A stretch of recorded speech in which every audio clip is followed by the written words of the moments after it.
Hello everyone, I'm Shweta and I'm a postgraduate. I have done my bachelor's and master's in applied psychology. In this video, we will discuss NCERT Psychology Class 11, Chapter 5, Sensory, Attentional and Perceptual Processes. In this chapter, we will discuss first, knowing the world, second, nature and varieties of stimulus, third, sense modalities, fourth, attentional processes, fifth, perceptual processes, sixth, perceiver, seventh, principles of perceptual organization, eighth, perception of space, depth and distance, ninth, perceptual constancies, 10th, illusion, and 11th, socio-cultural influences on perception. Sensory processes, attentional processes and perceptual processes mind की और brain की activities होती हैं, यानी ये तीनों cognitive processes हैं. That means इस चैप्टर में हम समझेंगे ह्यूमन कॉग्निशन को. फर्स्ट, नोइंग द वर्ल्ड, यानी अपने आसपास के एनवायरनमेंट को, अपने वर्ल्ड को जानना कि कोई इंसान कैसे अपने आसपास की चीज़ों को देखता है, किस हिसाब से देखता है और कैसे अपनी ब्रेन में प्रोसेस करता है ताकि एक एक्सपीरियंस उन सब चीज़ों का बन सके. हमारे जो सेंस ऑर्गन्स होते हैं यानी eyes, years, mouth, skin etcetera, ये हेल्प करते हैं किसी भी ऑब्जेक्ट को परसीव करने में या समझने में. हमारे जो ऑर्गन्स होते हैं वो एक्सटर्नल वर्ल्ड से इंफॉर्मेशन कलेक्ट करते हैं और हमारी बॉडी से भी इंफॉर्मेशन कलेक्ट करते हैं और प्रोसेस करते हैं. और ये इंफॉर्मेशन होती है क्वालिटीज़, यानी उस ऑब्जेक्ट के साइज, शेप एंड कलर्स. और ये नॉलेज हम गेन करते हैं 3 कॉग्निटिव प्रोसेसेस के through. First, sensation, second, attention and third, perception. Second, nature and varieties of stimulus. Stimulus एक सिंगुलर वर्ड है और इसका प्लूरल होता है स्टिमुलाई. स्टिमुलस का मतलब होता है वो सारी चीज़ें, चाहे वो कोई सिचुएशन हो, कोई इवेंट हो या फिर कोई ऑब्जेक्ट हो, जो एक रिस्पॉन्स को या फिर एक एक्टिविटी को बढ़ावा दे या इनिशिएट करे. स्टिमुलस इंटरनल भी हो सकता है और एक्सटर्नल भी हो सकता है.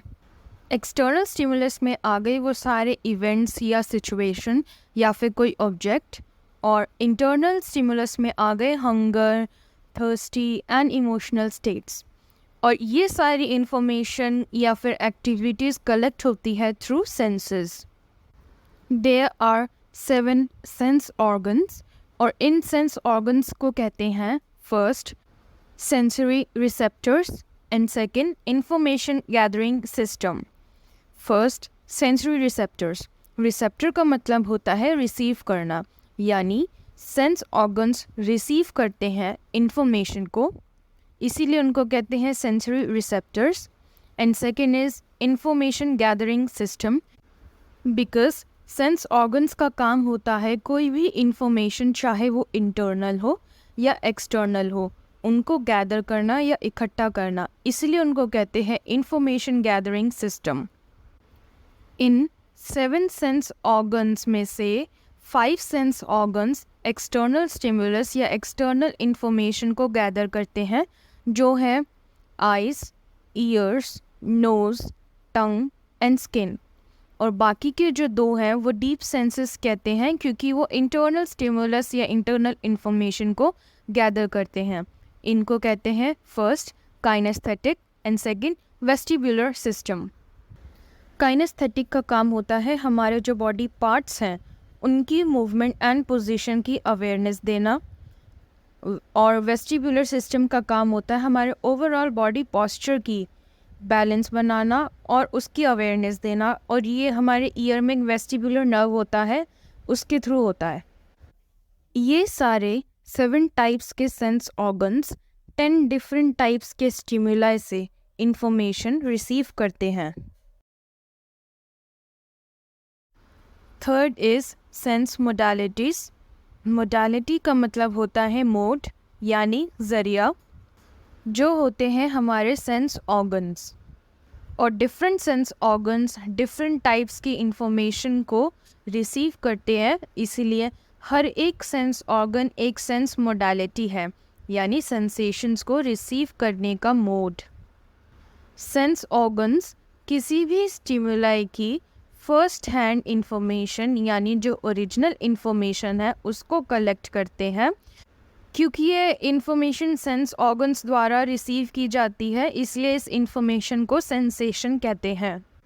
दैट मीन्स सेंसेशन वो प्रोसेस है जिससे सेंस ऑर्गन्स किसी भी फिजिकल स्टिमुलाई की फर्स्ट हैंड इंफॉर्मेशन को डिटेक्ट करते हैं और इनकोड करते हैं।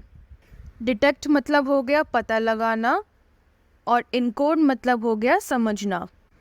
इसीलिए सेंसेशन का एक सिंपल मीनिंग है, that is immediate basic experiences of stimulus attributes, यानी जो स्टिमुलस या ऑब्जेक्ट है उसके एट्रीब्यूट्स जिसको क्वालिटीज़ कहते हैं, जो होती हैं उस स्टिमुलस का शेप, साइज, कलर एक्सेट्रा। इन एट्रीब्यूट्स का इमीडिएट यानी फर्स्ट हैंड और बेसिक एक्सपीरियंस होना, यानी ओरिजिनल एक्सपीरियंस या ओरिजिनल इंफॉर्मेशन होना। और ये तभी होता है जब सेंसरी ऑर्गन्स का सही तरीके से स्टिमुलेशन हो, यानी सेंसरी ऑर्गन सही तरीके से काम करें। फॉर एग्ज़ाम्पल, एक सामने एक पेन रखा है ब्लू कलर का, तो वो पेन को हमने देखा with the help of a sense organ eyes, और उस पेन का जो कलर है वो ब्लू है। दैट मीन्स वो स्टिमुलस का एट्रीब्यूट है, यानी क्वालिटी है कलर ब्लू, और ये उस स्टिमुलस की फर्स्ट हैंड या ओरिजिनल इंफॉर्मेशन है जो हमें देखते ही समझ आ गई। और वो ब्लू कलर है ये किसी ने बताया नहीं और ना ही कहीं लिखा है, पर लेकिन हमारे जो एक्सपीरियंसेस थे या जो हमने कभी लर्न किया था कि इस कलर को ब्लू कहते हैं, इस बेसिक एक्सपीरियंस के बेसिस पे हमने इनकोड किया कि ये ब्लू कलर का पेन रखा है। तो ये जो प्रोसेस हुआ उस स्टिमुलस को डिटेक्ट करना यानी देखना और इनकोड करना यानी समझना कि उसका एट्रीब्यूट कलर ब्लू है, ये प्रोसेस होता है sensation. Third is functional limitations of sense organs, यानी सेंस ऑर्गन्स के फंक्शन करने की कुछ लिमिटेशंस होती हैं। Following are the limitations of sense organs. First is optimal level of intensity और मैग्नीट्यूड, यानी जो स्टिमुलस है उसकी एक सही लेवल की या मिनिमम लेवल की इंटेंसिटी और मैग्नीट्यूड होना चाहिए, ताकि हमारे जो सेंस ऑर्गन्स हैं उस सेंसेशन को या स्टिमुलस के एट्रीब्यूट्स या इंफॉर्मेशन को रिसीव कर सके। मैग्नीट्यूड का मतलब हो गया एक्सटेंट ऑफ समथिंग यानी वैल्यू होना, और इंटेंसिटी का मतलब हो गया वेट होना। तो एक स्टिमुलस में एक मिनिमम लेवल की वैल्यू और वेट होना ज़रूरी है ताकि सेंस ऑर्गन्स उस सेंसेशंस को रिसीव कर सके।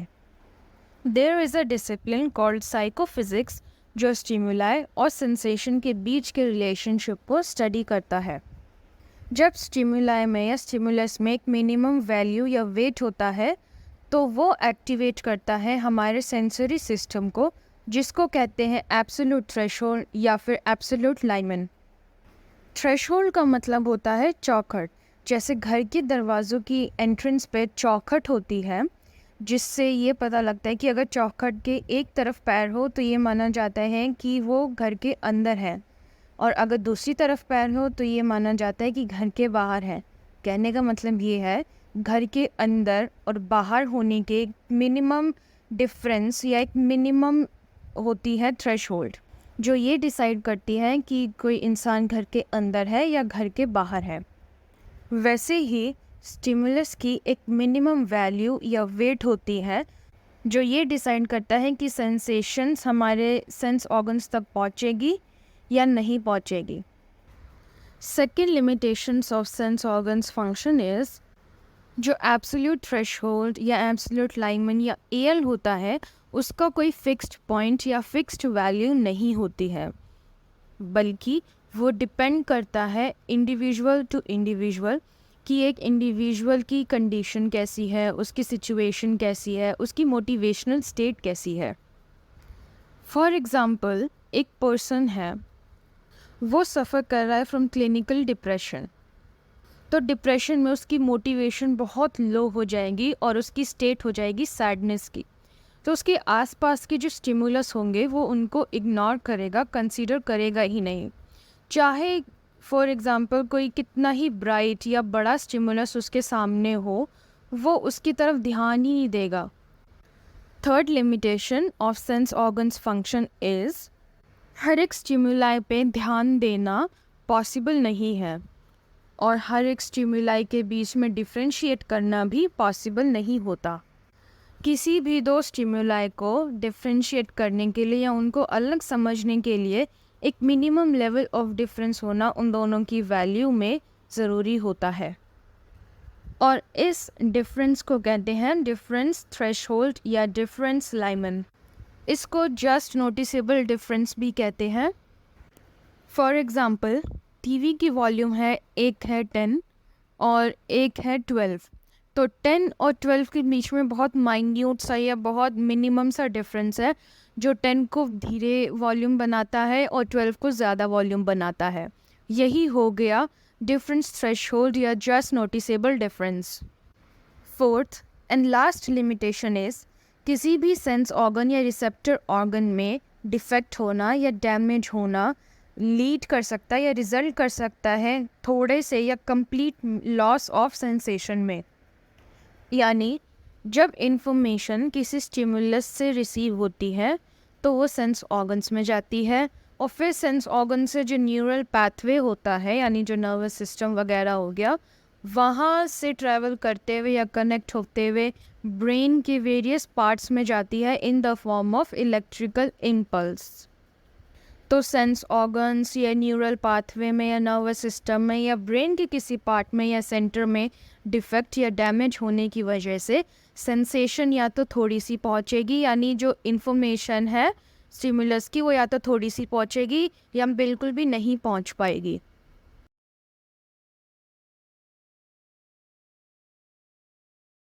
नेक्स्ट इज विजुअल सेंसेशन, यानी विजन से रिलेटेड सेंसेशंस और सेंस ऑर्गन आई से रिलेटेड फंक्शंस को अब हम डिस्कस करेंगे।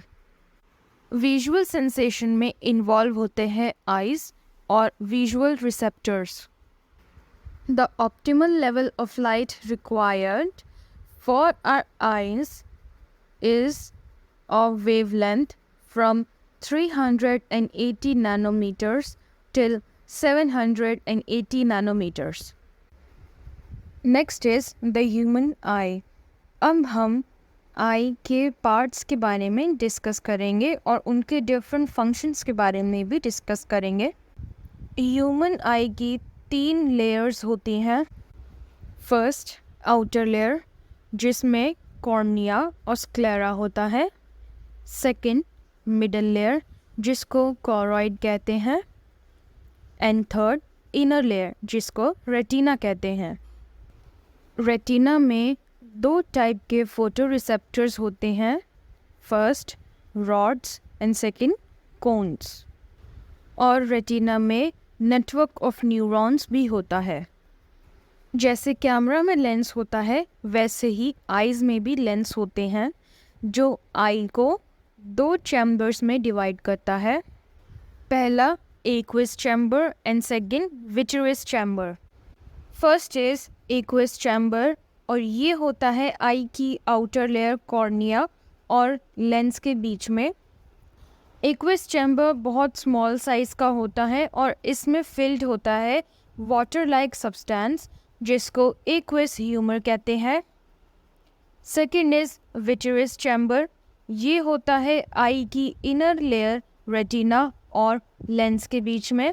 विट्रियस चैम्बर में होता है विट्रियस ह्यूमर, जो जेली लाइक सब्सटेंस या जेली लाइक प्रोटीन होता है। इन दोनों फ्लूइड्स के जो वाटर लाइक है एक्विस ह्यूमर और जेली लाइक प्रोटीन है विट्रियस ह्यूमर, 2 फंक्शंस होते हैं रिगार्डिंग आवर लेंस।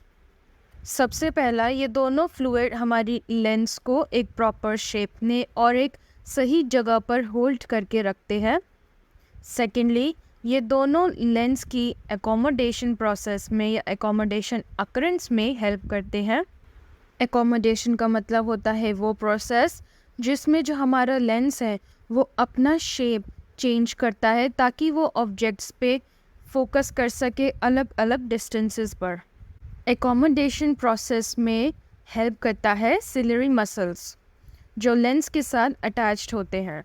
इन्हीं मसल्स की फ्लेक्सिबिलिटी की वजह से जो लेंस होता है वो या तो फ्लैट हो जाता है ताकि दूर के ऑब्जेक्ट्स पर फोकस कर सके, और या फिर थिक हो जाता है या मोटा हो जाता है ताकि पास के ऑब्जेक्ट्स पे फोकस कर सके।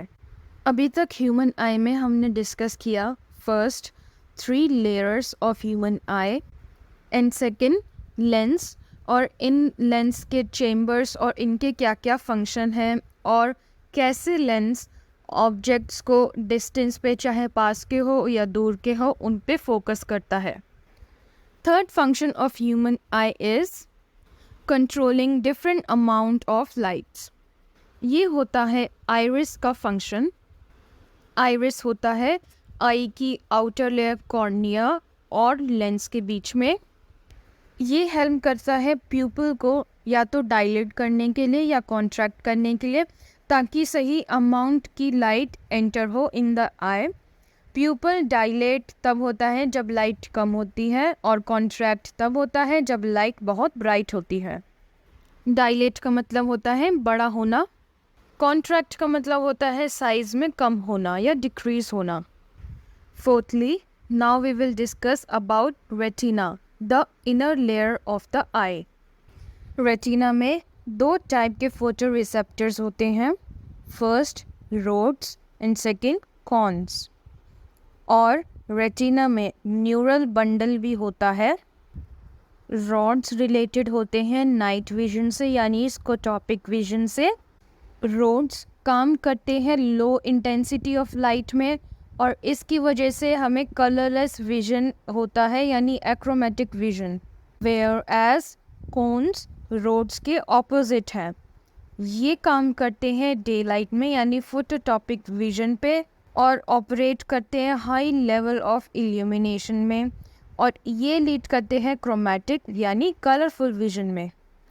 कोन्स रेटिना के जो सेंटर रीजन होता है वहाँ पे होते हैं और सराउंडेड होते हैं बाय फोविया, जो एक बहुत ही छोटा रीजन होता है और इसको येलो स्पॉट भी कहते हैं। इसी रीजन में सबसे ज़्यादा विजुअल एक्यूटी होती है यानी कॉन्स में ज़्यादा विजुअल एक्विटी होती है।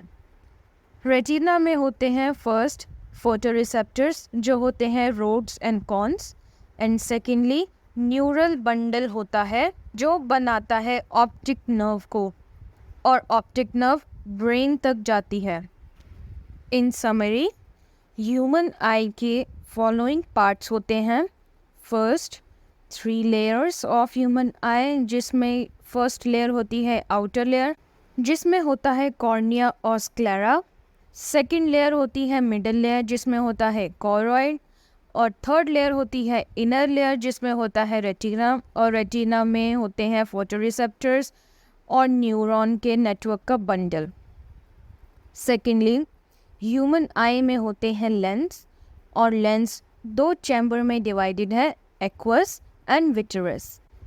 एक्वस चैम्बर में होता है एक्वस ह्यूमर जो होता है वाटर लाइक सब्सटेंस, और विट्रस चैम्बर में होता है विट्रस ह्यूमर जो होता है जेली लाइक प्रोटीन। ये दोनों ह्यूमर लेंस को सही जगह पे और सही शेप में होल्ड करके रखते हैं और लेंस की अकोमोडेशन प्रोसेस में हेल्प करते हैं। इन ह्यूमर्स के साथ होती है सिलरी मसल जो लेंस को फ्लेक्सिबल बनाती है ताकि लेंस अपनी शेप चेंज कर सके ऑब्जेक्ट्स के डिस्टेंस के हिसाब से। थर्डली, आई का एक पार्ट होता है आइरिस जो अमाउंट ऑफ लाइट को कंट्रोल करता है, एंड लास्टली आई में होता है रेटिना जो इनर लेयर होती है।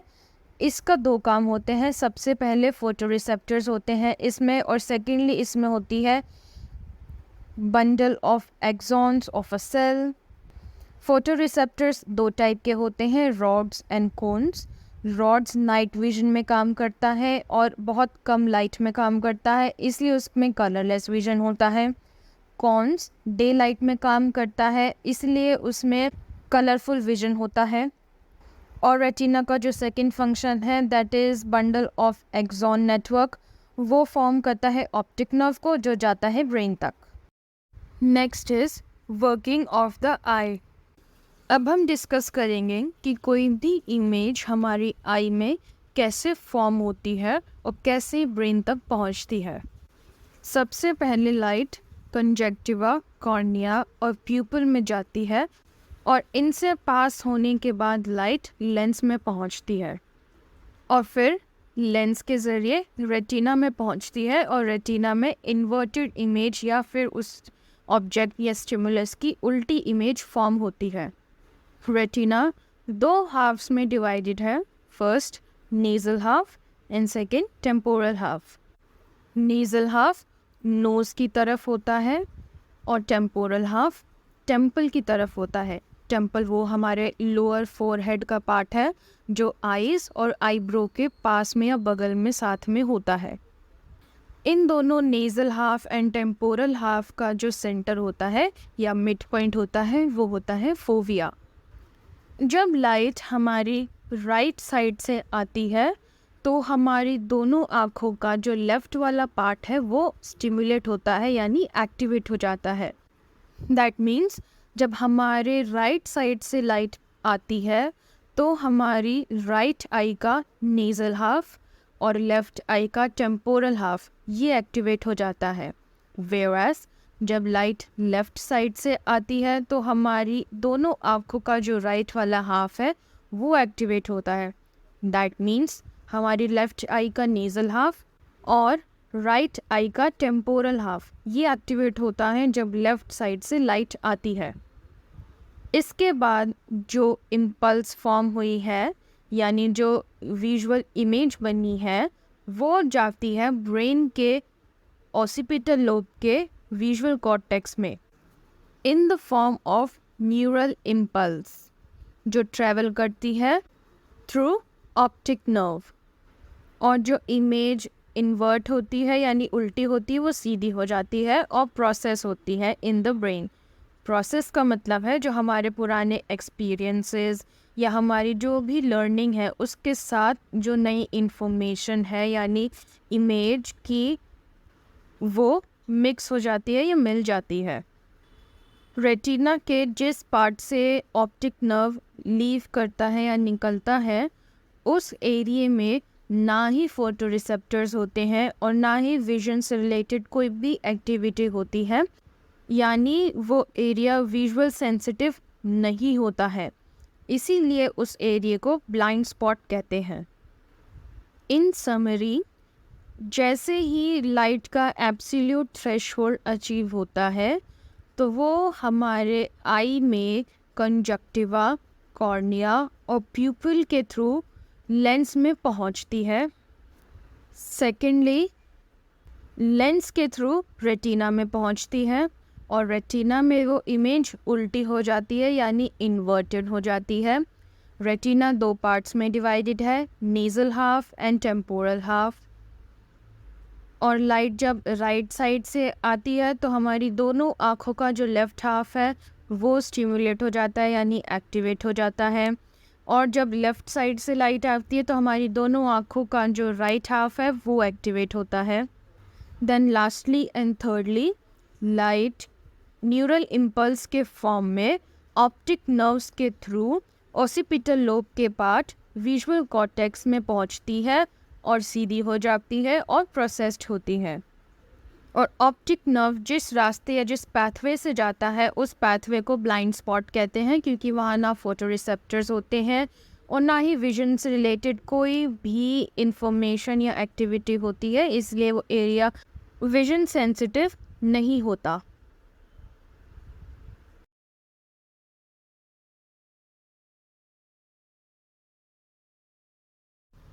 Next is adaptation.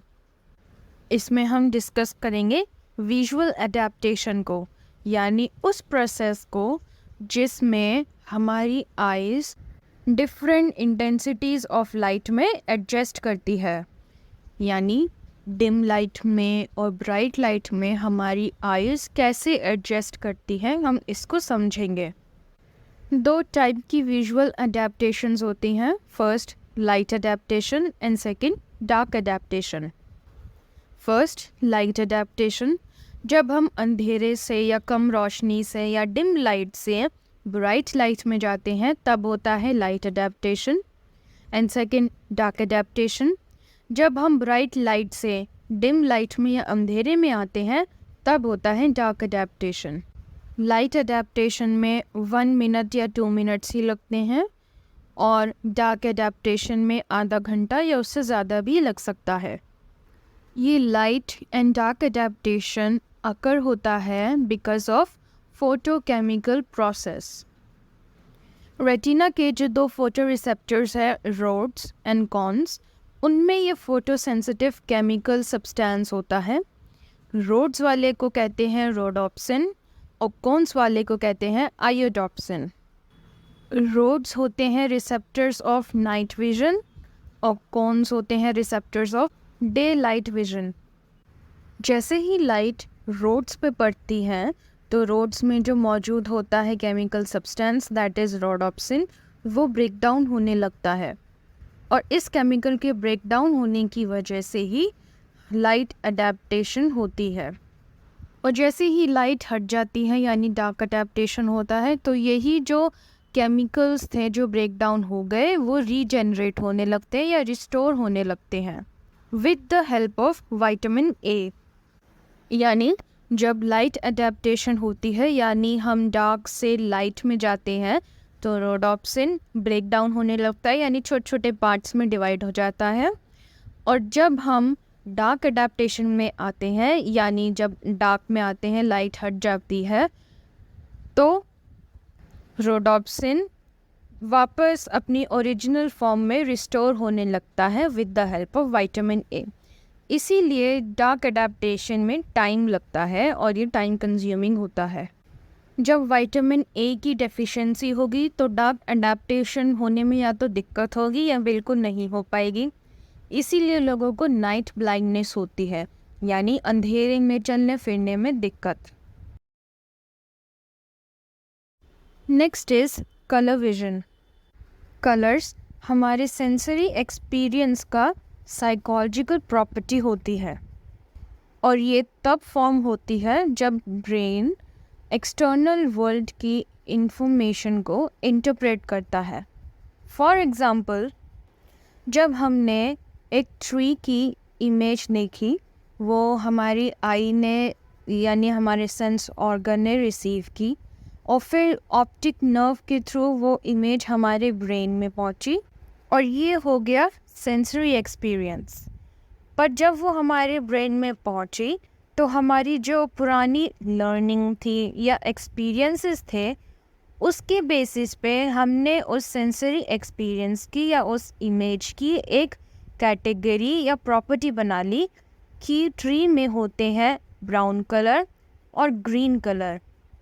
तो ये हो गया साइकोलॉजिकल प्रॉपर्टी, विच इज़ जो इन्फॉर्मेशन हमें इन्वायरमेंट से मिली है उसको एज इट इज़ लेना इज़ सेंसरी एक्सपीरियंस, और फिर उस सेंसरी एक्सपीरियंस को या जो इन्फॉर्मेशन ओरिजिनल है एज इट इज़ ली है उसको प्रोसेस करना इज़ साइकोलॉजिकल प्रॉपर्टी। यानी जो फर्स्ट हैंड इंफॉर्मेशन हमें रिसीव हुई है उसमें हमने अपने पुराने एक्सपीरियंसेस और लर्निंग जोड़ दी। That's why colour is a psychological property of a sensory experience. Next is dimensions of colour. यानी कलर के डिफरेंट फीचर्स या मेजरेबल एक्सटेंट कि कलर को हम किस बेसिस पे मेजर करते हैं या उसके क्या क्या फीचर्स होते हैं। Dimension of colour are first hue, second saturation and third brightness. Hue का मतलब होता है क्रोमैटिक कलर्स। क्रोमैटिक कलर्स का मतलब होता है ब्लैक, वाइट और ग्रे के अलावा जो कलर्स होते हैं वो that is all the colours red, blue, green etcetera. और इसका ऑपोजिट होता है एक्रोमैटिक कलर्स यानी black, white and grey. Second, saturation. Saturation का मतलब होता है अमाउंट ऑफ ह्यू, यानी कितना कलर है, कितना कलर की प्योरिटी है, कम कलर है या ज़्यादा कलर है। फॉर एग्ज़ाम्पल एक ब्लू कलर है तो वो हो गया ह्यू, और वो ब्लू कलर जो ओरिजिनल फॉर्म में है जिसमें कोई भी अदर कलर मिक्स नहीं है तो वो हो गया saturation. Grey colour completely unsaturated होता है क्योंकि वो एक्रोमैटिक कलर है यानी उसमें कोई भी कलर नहीं होता है। Third is brightness. ब्राइटनेस का मतलब होता है intensity of light which is represented by the degree of white and black colour. मतलब जितना ज़्यादा डिग्री में वाइट कलर होगा उतनी ज़्यादा ब्राइटनेस होगी, और जितना ज़्यादा डिग्री में ब्लैक कलर होगा उतनी ज़्यादा लो ब्राइटनेस होगी यानी कम होगी ब्राइटनेस। फॉर एग्ज़ाम्पल जो ब्लू कलर है उसमें अगर हम वाइट कलर डालेंगे तो वो लाइट ब्लू हो जाएगा, और लाइट ब्लू में और वाइट कलर डालेंगे तो वो पेस्टल ब्लू हो जाएगा, और फिर उसमें और वाइट कलर डालेंगे तो बिल्कुल वाइट हो जाएगा। सिमिलरली ब्लू कलर में हम ब्लैक कलर मिक्स करेंगे तो वो डार्क ब्लू हो जाएगा, और ब्लैक ब्लू मिक्स करेंगे तो वो नेवी ब्लू हो जाएगा, और ब्लैक मिक्स करेंगे तो वो बिल्कुल ही ब्लैक कलर हो जाएगा। This shows the level of brightness with different degrees of white and black colour. Next is colour mixtures. Colour mixtures में होते हैं primary colours and secondary colours. Primary colours are red, green and blue जो original form में colours होते हैं, और इन primary colours को मिक्स करके बनते हैं सेकेंडरी कलर्स। जैसे blue and red primary colours को मिक्स करके बनता है पर्पल कलर। ऐसे ही प्राइमरी कलर्स की जो लाइट होती है उन लाइट्स को मिक्स करके बनते हैं न्यू कलर की लाइट्स या बहुत सारे कलर्स की लाइट। और इसका एग्जांपल होता है टेलीविज़न स्क्रीन जिसमें रेड, ब्लू और ग्रीन कलर्स होते हैं की लाइट होती है, और इन सब के कॉम्बिनेशन से कई सारे शेड्स या डिफरेंट कलर्स की लाइट हमें दिखती है। Next is after image. After image का मतलब होता है जो विजुअल स्टिमुलस है उसको अगर हटा भी दिया जाए तब भी वो विजन या विजुअल परसिस्ट करता है। आफ्टर इमेजेस दो टाइप की होती हैं, first positive and second negative. Positive after image में जो ओरिजिनल स्टिमुलस है उसकी जो भी कलर सैचुरेशन या ह्यू या ब्राइटनेस है वो वैसे की वैसे ही रहती है। Second is negative after images. Negative after images में जो ह्यू, सैचुरेशन और ब्राइटनेस है ये बिल्कुल बदल जाती है। फॉर एग्ज़ाम्पल अगर एक पर्सन ब्लू कलर को देखेगा फॉर अप्रॉक्स 30 सेकेंड्स और उसके बाद वो एक न्यूट्रल बैकग्राउंड पे देखेगा दैट इज़ वाइट या ग्रे कलर की सरफेस को, तो ब्लू कलर की नेगेटिव इमेज बनेगी येलो कलर। सिमिलरली जो रेड कलर का स्टिमुलस है उसकी नेगेटिव आफ्टर इमेज बनेगी ग्रीन कलर। इन समरी अभी तक हमने visual sensation of the sense organ eye को डिस्कस किया, जिसमें हमने सबसे पहले डिस्कस किया ह्यूमन आई यानी आईज़ के डिफरेंट पार्ट्स को। सेकेंडली हमने डिस्कस किया वर्किंग ऑफ द आई यानी आई में कोई इन्फॉर्मेशन कैसे पहुंचती है और कैसे ब्रेन तक पहुंचती है। थर्डली हमने डिस्कस किया अडेप्टेशन को, light and dark adaptation.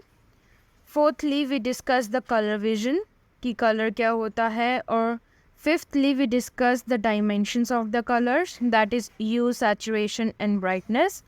Sixthly, we discuss color mixtures, primary colors and secondary colors. And seventhly, we discuss after images, yani positive and negative after images. Now we will discuss second sensory organ that is ear and auditory sensation. Auditory sensation help करता है first spatial information में and second spoken communication में। Vision में हमने discuss किया था light को, auditory sensation में हम डिस्कस करेंगे साउंड को। ऑडिटरी सेंसेशन रिसीव करने के साथ साथ और प्रोसेस करने के साथ साथ ह्यूमन ईयर का काम होता है maintaining the body balance.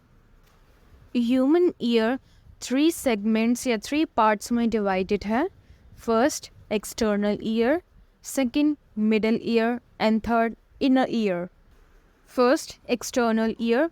External ear में 2 टाइप के स्ट्रक्चर्स होते हैं जिसको कहते हैं फर्स्ट पिना एंड सेकंड ऑडिटरी मीटर्स। पिना सराउंडिंग से साउंड वेव्स को कलेक्ट करता है। ऑडिटरी मीटर्स एक कैनल होता है यानी पाथवे होता है जहाँ से साउंड वेव्स ईयर ड्रम में जाती है। ऑडिटरी मीटर्स में होते हैं hair and ear wax. Second is middle ear. Middle ear में होता है first tympanum, second tympanic cavity, third pharynx, fourth Eustachian tube and sixth 3 types of ossicles. First malleus, that is hammer, and second incus, that is anvil, and third stapes, that is stirrup. First tympanum, ये एक thin membrane होती है जो sound की vibrations के लिए बहुत sensitive होती है। इसके बाद टिम्पैनिक कैविटी होती है जो फेरिनिक्स से कनेक्टेड होती है with the help of Eustachian tube. ये एयर प्रेशर को मेंटेन करता है इन टिम्पैनिक कैविटी। फिर कैविटी से वाइब्रेशन पास करती है टू 3 टाइप्स ऑफ ओसिकल्स और ये ओसिकल्स उस साउंड की इंटेंसिटी को या वाइब्रेशन को 10 टाइम्स बढ़ा देते हैं और फिर सेंड करते हैं उसको इनर ईयर में। इनर ईयर में 2 स्ट्रक्चर होते हैं, सबसे पहले membranous labyrinth and second bony labyrinth and thirdly inner ear में एक फ्लूइड होता है जिसको कहते हैं पेरिलिम्फ। बोनी लैबिरिंथ एक बोनी शेल होता है जिसके अंदर होती है मेम्ब्रेनियस लैबिरिंथ और इन दोनों लैबिरिंथ्स के बीच में होता है फ्लूइड, वो है पेरिलिम्फ। इनर ईयर का जो पार्ट है बोनी लैबिरिंथ उसमें होता है फर्स्ट 3 तरह के सर्कुलर कैनल्स, सेकेंड एक कैविटी जिसको वेस्टिब्यूल कहते हैं एंड थर्ड कोक्लिया जिसको कॉइल्ड स्ट्रक्चर्ड होता है। सेमी सर्कुलर कैनल्स रिस्पॉन्सिबल होते हैं या हाईली सेंसिटिव होते हैं बॉडी पॉस्चर में। कोक्लिया या तो बोनी होता है या मेम्ब्रेनियस होता है। बोनी कोक्लिया के अंदर होता है मेम्ब्रेनियस कोक्लिया जिसको कहते हैं स्केला मीडिया। स्केला मीडिया के अंदर होता है बेसिलर मेम्ब्रेन और बेसिलर मेम्ब्रेन में जो फाइन हेयर सेल्स हैं उनकी वजह से फॉर्म होता है organ of Kotai. Organ of Kota is the main organ for hearing. That is inner ear में होता है bony labyrinth और इसमें होता है 3 सेमी सर्कुलर कैनल्स होती हैं, वेस्टिब्यूल होती है और कॉक्लिया होता है। कॉक्लिया बोनी होता है और मेम्ब्रेनियस होता है। बोनी कॉक्लिया के अंदर मेम्ब्रेनियस कॉक्लिया होता है जिसको स्केला मीडिया कहते हैं। स्केला मीडिया के अंदर बेसिलर मेम्ब्रेन होता है। बेसिलर मेम्ब्रेन के अंदर होता है organ of Kotai. In summary year 3 segments में डिवाइडेड है। First external, second middle and third inner ear. Information सबसे पहले या जो साउंड है वो सबसे पहले एक्सटर्नल ईयर में जाती है, एक्सटर्नल से मिडल ईयर में जाती है, मिडल से इनर ईयर में जाती है। दैट इज़ जो साउंड है सबसे पहले पिना में जाता है, पिना के बाद ऑडिटरी मीटर्स में जाता है, ऑडिटरी मीटर्स के बाद टिम्पेनियम में जाता है, टिम्पेनियम के बाद टिम्पेनिक कैविटी में जाता है, टिम्पेनिक कैविटी के बाद यूस्टेशियन ट्यूब के थ्रू फेरिनिक्स में जाता है। उसके बाद वाइब्रेशंस 10 टाइम्स इंक्रीज़ हो जाती है और वो होती है इन ऑसिकल्स जो 3 टाइप्स के होते हैं। ऑसिकल्स के बाद मेम्ब्रेनियस लैबिरिंथ में जाता है जो होता है बोनी लैबिरिंथ के अंदर। बोनी लैबिरिंथ में होते हैं फर्स्ट सेमी सर्कुलर कैनल्स, फिर वेस्टिब्यूल एंड कॉक्लिया। जो कॉक्लिया होता है उसमें होते हैं स्केला मीडिया, वहाँ से साउंड जाता है बेसिलर मेम्ब्रेन में, फिर बेसिलर मेम्ब्रेन से जाता है आखिरी में ऑर्गन ऑफ कोटाई में। ऑर्गन ऑफ कोटाई के बाद इंफॉर्मेशन आखिरी में जाती है ऑडिटरी नर्व में। ऑडिटरी नर्व के थ्रू जो इम्पल्स है वो जाती है ऑडिटरी कॉर्टेक्स में, जो होता है टेम्पोरल लोब में in the brain, and then जो इम्पल्स है वो इंटरप्रेट होती है या प्रोसेस होती है। ये था वर्किंग ऑफ द ईयर, कि कैसे जो साउंड है वो ईयर में ट्रैवल करती है और उसके बाद ब्रेन में पहुंचती है। Next is sound as a stimulus. इसमें हम साउंड की डायमेंशंस और किस तरह के साउंड्स होते हैं इसको डिस्कस करेंगे, यानी साउंड को एज अ स्टिमुलस जो इन्वायरमेंट में होता है वैसे डिस्कस करेंगे। जब सराउंडिंग में या इन्वायरमेंट में कोई फिज़िकल मूवमेंट हुई, उसकी वजह से जो एयर मॉलिक्यूल्स हैं वो आगे पीछे पुश हुए। इस पुश की वजह से जो फर्दर एयर मॉलिक्यूल्स हैं उनमें प्रेशर पड़ा। इस प्रेशर की वजह से प्रोड्यूस हुआ साउंड वेव्स। दैट मीन्स जो एयर मॉलिक्यूल्स होते हैं जब वो पुश होते हैं किसी वजह से या फिज़िकल मूवमेंट की वजह से, तो उनके आसपास के या आगे वाले जो एयर मॉलिक्यूल्स होते हैं उन पे प्रेशर पड़ता है। ये प्रेशर कितनी भी इंटेंसिटी का हो सकता है, कम हो सकता है या ज़्यादा हो सकता है, और ये प्रेशर प्रोड्यूस करता है साउंड वेव्स को।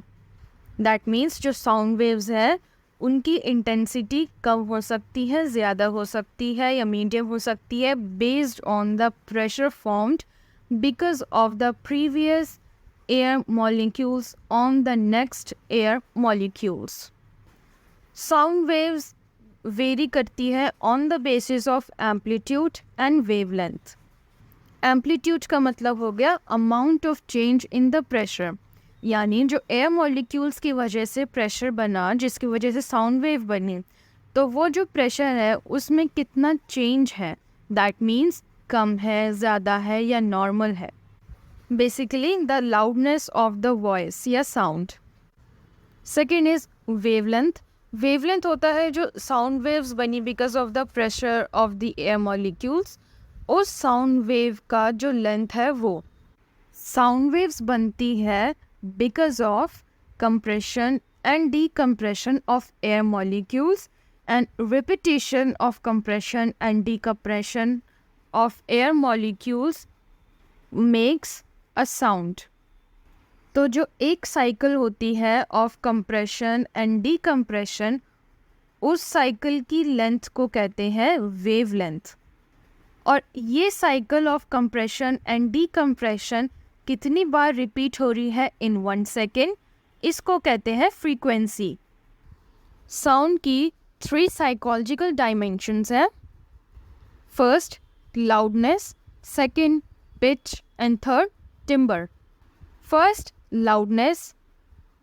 एम्पलीट्यूड के बेसिस पे लाउडनेस का पता लगाया जाता है। एम्पलीट्यूड का मतलब होता है the amount of change in the pressure between या among the air molecules. Second is pitch. Pitch का मतलब होता है हाई या लो साउंड। फॉर एग्ज़ाम्पल जो इंडियन क्लासिकल म्यूज़िक है उसमें 7 नोट्स यूज़ किए जाते हैं जिनको कहते हैं सा रे गा मा पा धा नी सा।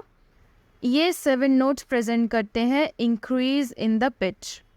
किसी भी साउंड वेव की जो फ्रीक्वेंसी होती है वो डिटरमाइन करती है उस साउंड वेव की पिच, यानी अगर फ्रीक्वेंसी ज़्यादा होगी तो पिच भी ज़्यादा होगी।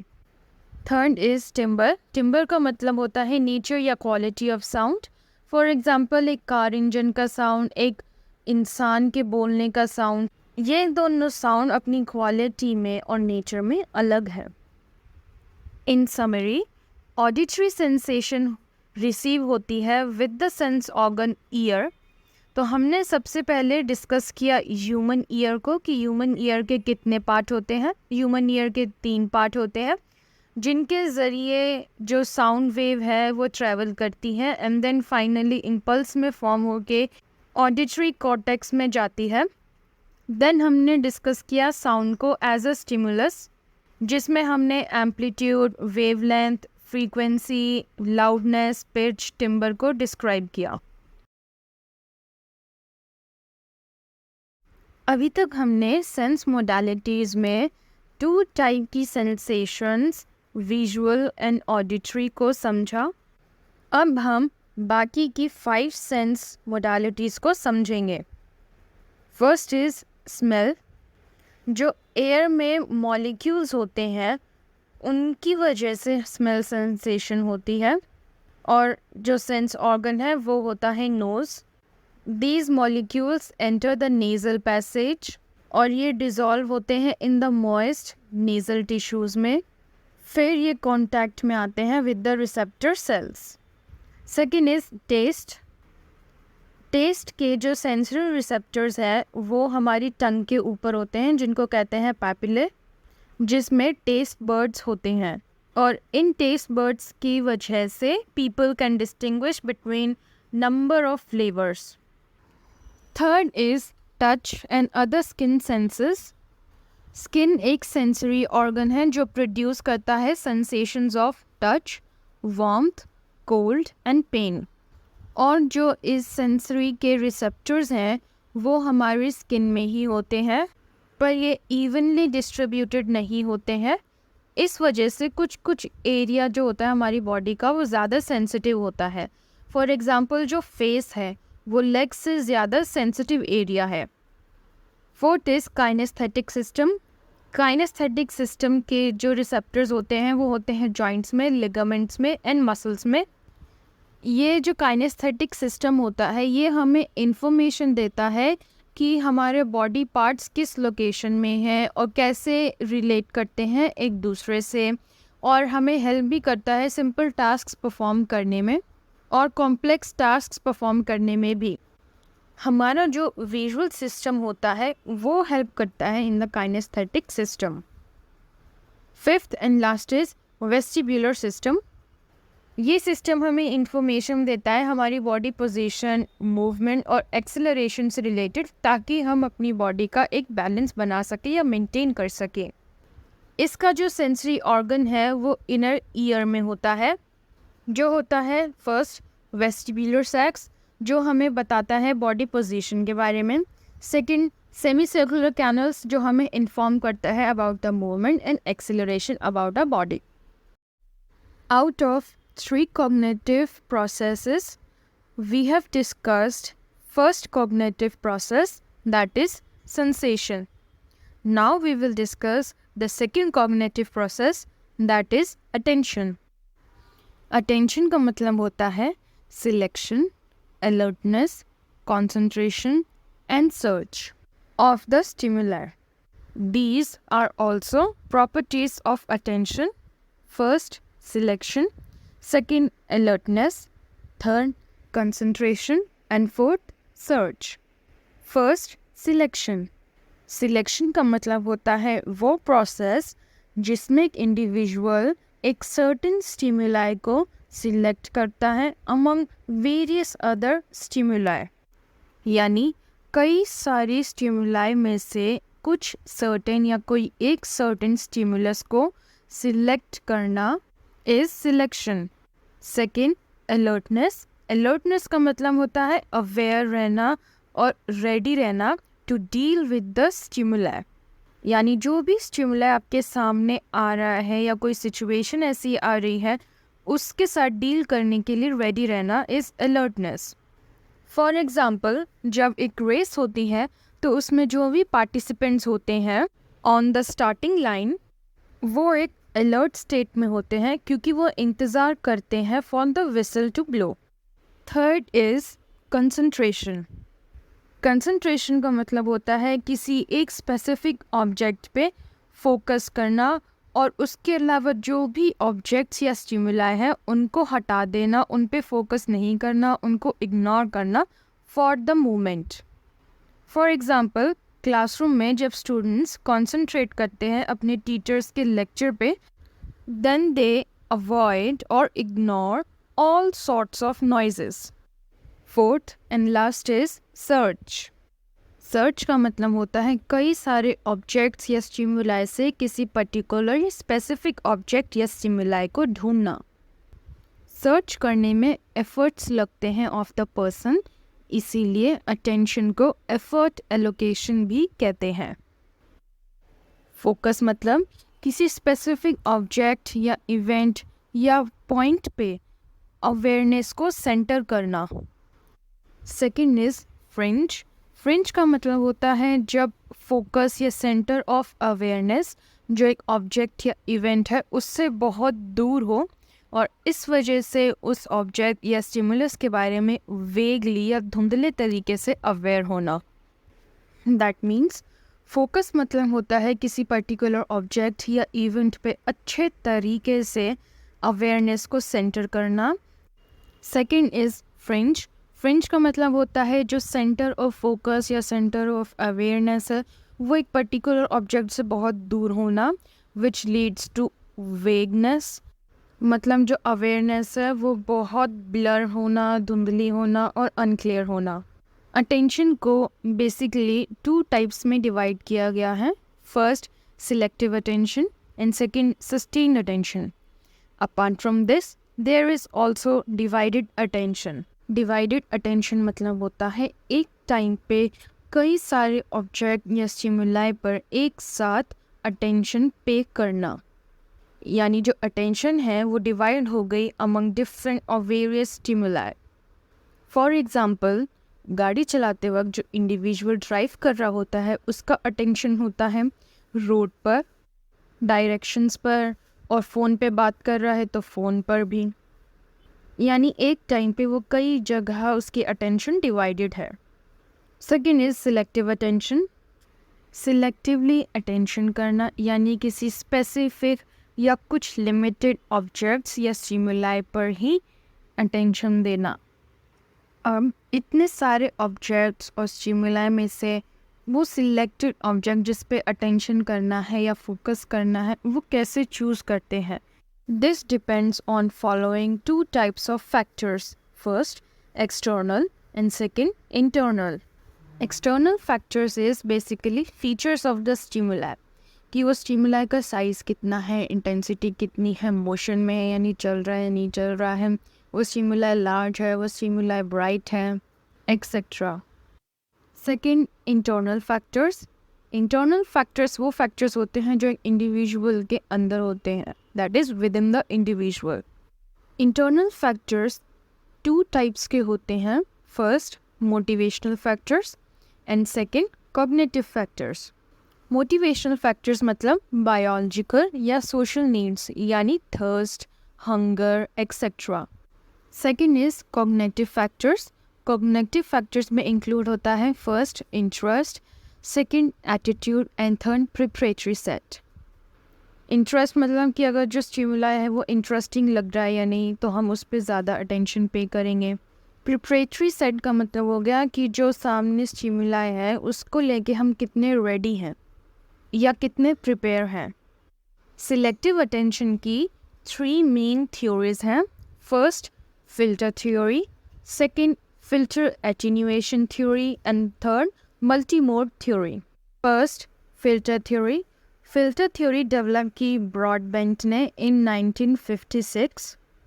According to this theory, कई सारे स्टिमुलाई हमारे रिसेप्टर्स पे साइमल्टेनियसली रिसीव होते रहते हैं, but due to selective filters only few या कुछ स्पेसिफिक स्टिमुलाई ही प्रोसेस होते हैं, यानी जो स्टिमुलाई है वो सबसे पहले सेंसरी ऑर्गन्स के थ्रू रिसीव होता है, सेकेंडली वो शॉर्ट टर्म मेमोरी में जाता है एंड थर्डली वो इंफॉर्मेशन सिलेक्टिव फ़िल्टर में एंटर होती है और सिलेक्टिव फ़िल्टर में वो सारी इंफॉर्मेशन फ़िल्टर होके उन सब में से सिर्फ कोई एक ही स्टिमुलस की इंफॉर्मेशन पास ऑन होती है to be processed.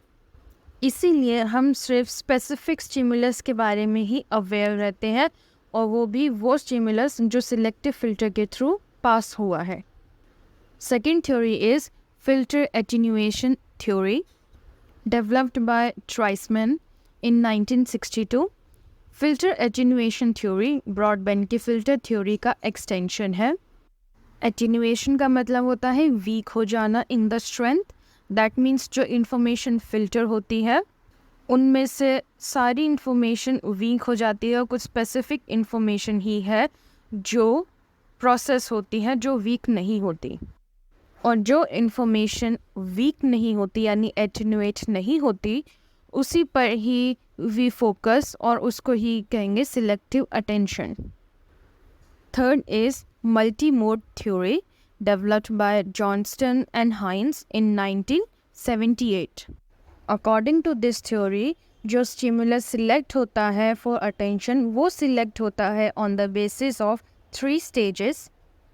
Stage 1 sensory representation, यानी जो स्टिमुलस है उसका एक मेंटल रिप्रेजेंटेशन बनाना, for example visual images. Stage 2 semantic representation, semantic मतलब लैंग्वेज, यानी जो भी स्टिमुलस है उसको नेम करना, for example. Third is consciousness, यानी जो सेंसरी और सिमेंटिक रिप्रेजेंटेशन है वो एंटर करती है in the consciousness. For example एक ऑब्जेक्ट देखा सपोज अपने सामने, दैट इज़ अ पेन, उसकी एक विजुअल इमेज बनी और फिर उस स्टिमुलस को जो देखा उसकी विजुअल इमेज बन गई, उसके बेसिस पे हमने उसको नाम दिया which is a pen. And thirdly हम उस स्टिमुलस के बारे में अवेयर हो गए यानी कॉन्शियस हो गए। इस प्रोसेस में मेंटल एफर्ट लगता है और जैसे जैसे स्टेजेस प्रोग्रेस करते जाती हैं वैसे वैसे मेंटल एफर्ट भी बढ़ता जाता है। Second type of attention is sustained attention. Selective attention का कंसर्न था on the selection of the stimuli, whereas sustain attention का कंसर्न है विद कंसंट्रेशन। सस्टेन करना किसी भी अटेंशन को यानी उस इंफॉर्मेशन को ज़्यादा देर तक याद रखना या ज़्यादा देर तक उस पर अटेंशन बनाए रखना, इसको विजिलेंस भी कहते हैं। फॉर एग्ज़ाम्पल स्टडी में कॉन्सेंट्रेट करना और कई घंटे तक स्टडी करना यानी सस्टेन्ड अटेंशन देना to study. Sustained attention influence होती है by following 4 factors. First sensory modality, second clarity of stimuli, third temporal uncertainty and fourth special uncertainty. First sensory modality यानी सेंसेशंस को रिसीव करने वाले modes which are our sense organs. जब information या stimuli auditory form में receive होते हैं तो उन पे सस्टेन अटेंशन ज़्यादा होता है कंपेयर टू विजुअल सेंसेशन के through. Second factor is clarity of stimuli, यानी जो स्टिमुलाई इंटेंस हो और लॉन्ग लास्टिंग हो उन पर ही सस्टेन अटेंशन ज़्यादा होती है। मतलब जो स्टिमुलाई आपके सामने ज़्यादा देर तक रहेगा उस पर ही सस्टेन अटेंशन यानी कंसंट्रेशन ज़्यादा रहेगा। थर्ड इज़ टेम्पोरल अनसर्टेनिटी, यानी जब स्टिमुलाई एक रेगुलर इंटरवल पे हो तब उस पे अटेंशन ज़्यादा होता है। रेगुलर इंटरवल मतलब एक स्पेसिफिक टाइम पीरियड के बाद अकर होना, जैसे एक स्टिमुलाई है वो अकर हो रहा है हर 1 मिनट के गैप में, तो उस पे अटेंशन ज़्यादा सस्टेन होगा। वेयरएस अगर वही स्टिमुलाई कभी 1 मिनट के गैप में अकर हो रहा है, कभी 5 मिनट्स के, कभी 10 मिनट्स के, देन कभी 1 मिनट के, तो उस पे कंसंट्रेशन नहीं होगा। Fourth and last factor is special uncertainty, यानी अगर कोई स्टिमुलाई एक फिक्स्ड जगह पर ही है और वहीं पे अपीयर हो रहा है तो उस पे कंसंट्रेशन ज़्यादा देर तक रहेगा, दैट मीन्स अटेंशन सस्टेन रहेगी। पर अगर वो स्टिमुलाई अलग अलग जगहों पे कितनी भी दूरी पे कैसे भी अकर हो रहा है या अपीयर हो रहा है तो उस पे अटेंशन सस्टेन नहीं होगी। लास्टली अटेंशन की कुछ प्रैक्टिकल इम्प्लीकेशंस भी है, यानी डेली लाइफ में भी अटेंशन यूज़ किया जाता है। सबसे पहले in the case of number plates of motor bikes and cars, यानी वो नंबर प्लेट्स इस टाइप से डिज़ाइन होती है कि एक ही बार में समझ आ जाए कि नंबर क्या है। This makes it easy for the traffic police to notice them. And secondly जो चिल्ड्रन मोस्टली अच्छे से परफॉर्म नहीं कर पाते इन द स्कूल, उसका एक कारण अटेंशन भी हो सकता है। थर्डली अटेंशन से रिलेटेड एक डिसऑर्डर है जिसको कहते हैं attention deficit hyper activity disorder यानी ADHD, ये एक बिहेवियरल डिसऑर्डर होता है और ज़्यादातर चिल्ड्रन में होता है। इस डिसऑर्डर में जो चिल्ड्रन होते हैं वो बहुत इम्पल्सिव या हाइपर एक्टिव हो जाते हैं, यानी बहुत ज़्यादा एक्टिव हो जाते हैं। इस वजह से वो किसी पर्टिकुलर चीज़ पे या स्टिमुलाई पे अटेंशन नहीं पे कर पाते हैं। इन समरी अटेंशनल प्रोसेस में हमने समझा सबसे पहले अटेंशन क्या है। दैट मीन्स अटेंशन की 4 प्रॉपर्टीज़ होती हैं। First selection, second alertness, third concentration and fourth search. Secondly हमने समझा कि अटेंशन में फोकस भी होता है और फ्रिंज भी होता है। थर्डली वी डिस्कस कि there are 3 types of attention. First selective, second sustained and third divided. Selective attention में सिलेक्टिव ऑब्जेक्ट्स पर ही अटेंशन पे करते हैं और 2 फैक्टर्स होते हैं एक्सटर्नल और इंटरनल जो सिलेक्टिव अटेंशन को इन्फ्लुएंस करते हैं। एक्सटर्नल फैक्टर्स हो गए उस स्टिमुलाई का size, intensity, brightness, largeness etcetera. Internal factors हो गए motivational factors and cognitive factors. Then we discuss the 3 theories of selective attention, which is filtration theory by Broadbent, and second filter attenuation theory by Treisman, जो Broadbent filter theory का extension है, and third theory is multimode theory, जिसमें 3 stages के through जो stimuli की information है वो process होती है। Then second type of attention को हमने discuss किया, which is sustained attention। Sustain attention यानी कंसंट्रेशन ऑन द स्टिमुलाई। इसमें हमने ये समझा कि जब स्टिमुलाई ज़्यादा देर तक सामने रहता है तभी उस पर अटेंशन सस्टेन कर पाते हैं यानी कंसंट्रेट कर पाते हैं और इसको विजिलेंस भी कहते हैं। देन सस्टेन अटेंशन को इन्फ्लुएंस करते हैं 4 factors. First sensory modality, second clarity of stimuli, third temporal uncertainty and fourth spatial uncertainty. Lastly हमने डिस्कस किया कि अटेंशन की कुछ प्रैक्टिकल इम्प्लीकेशंस भी होती हैं।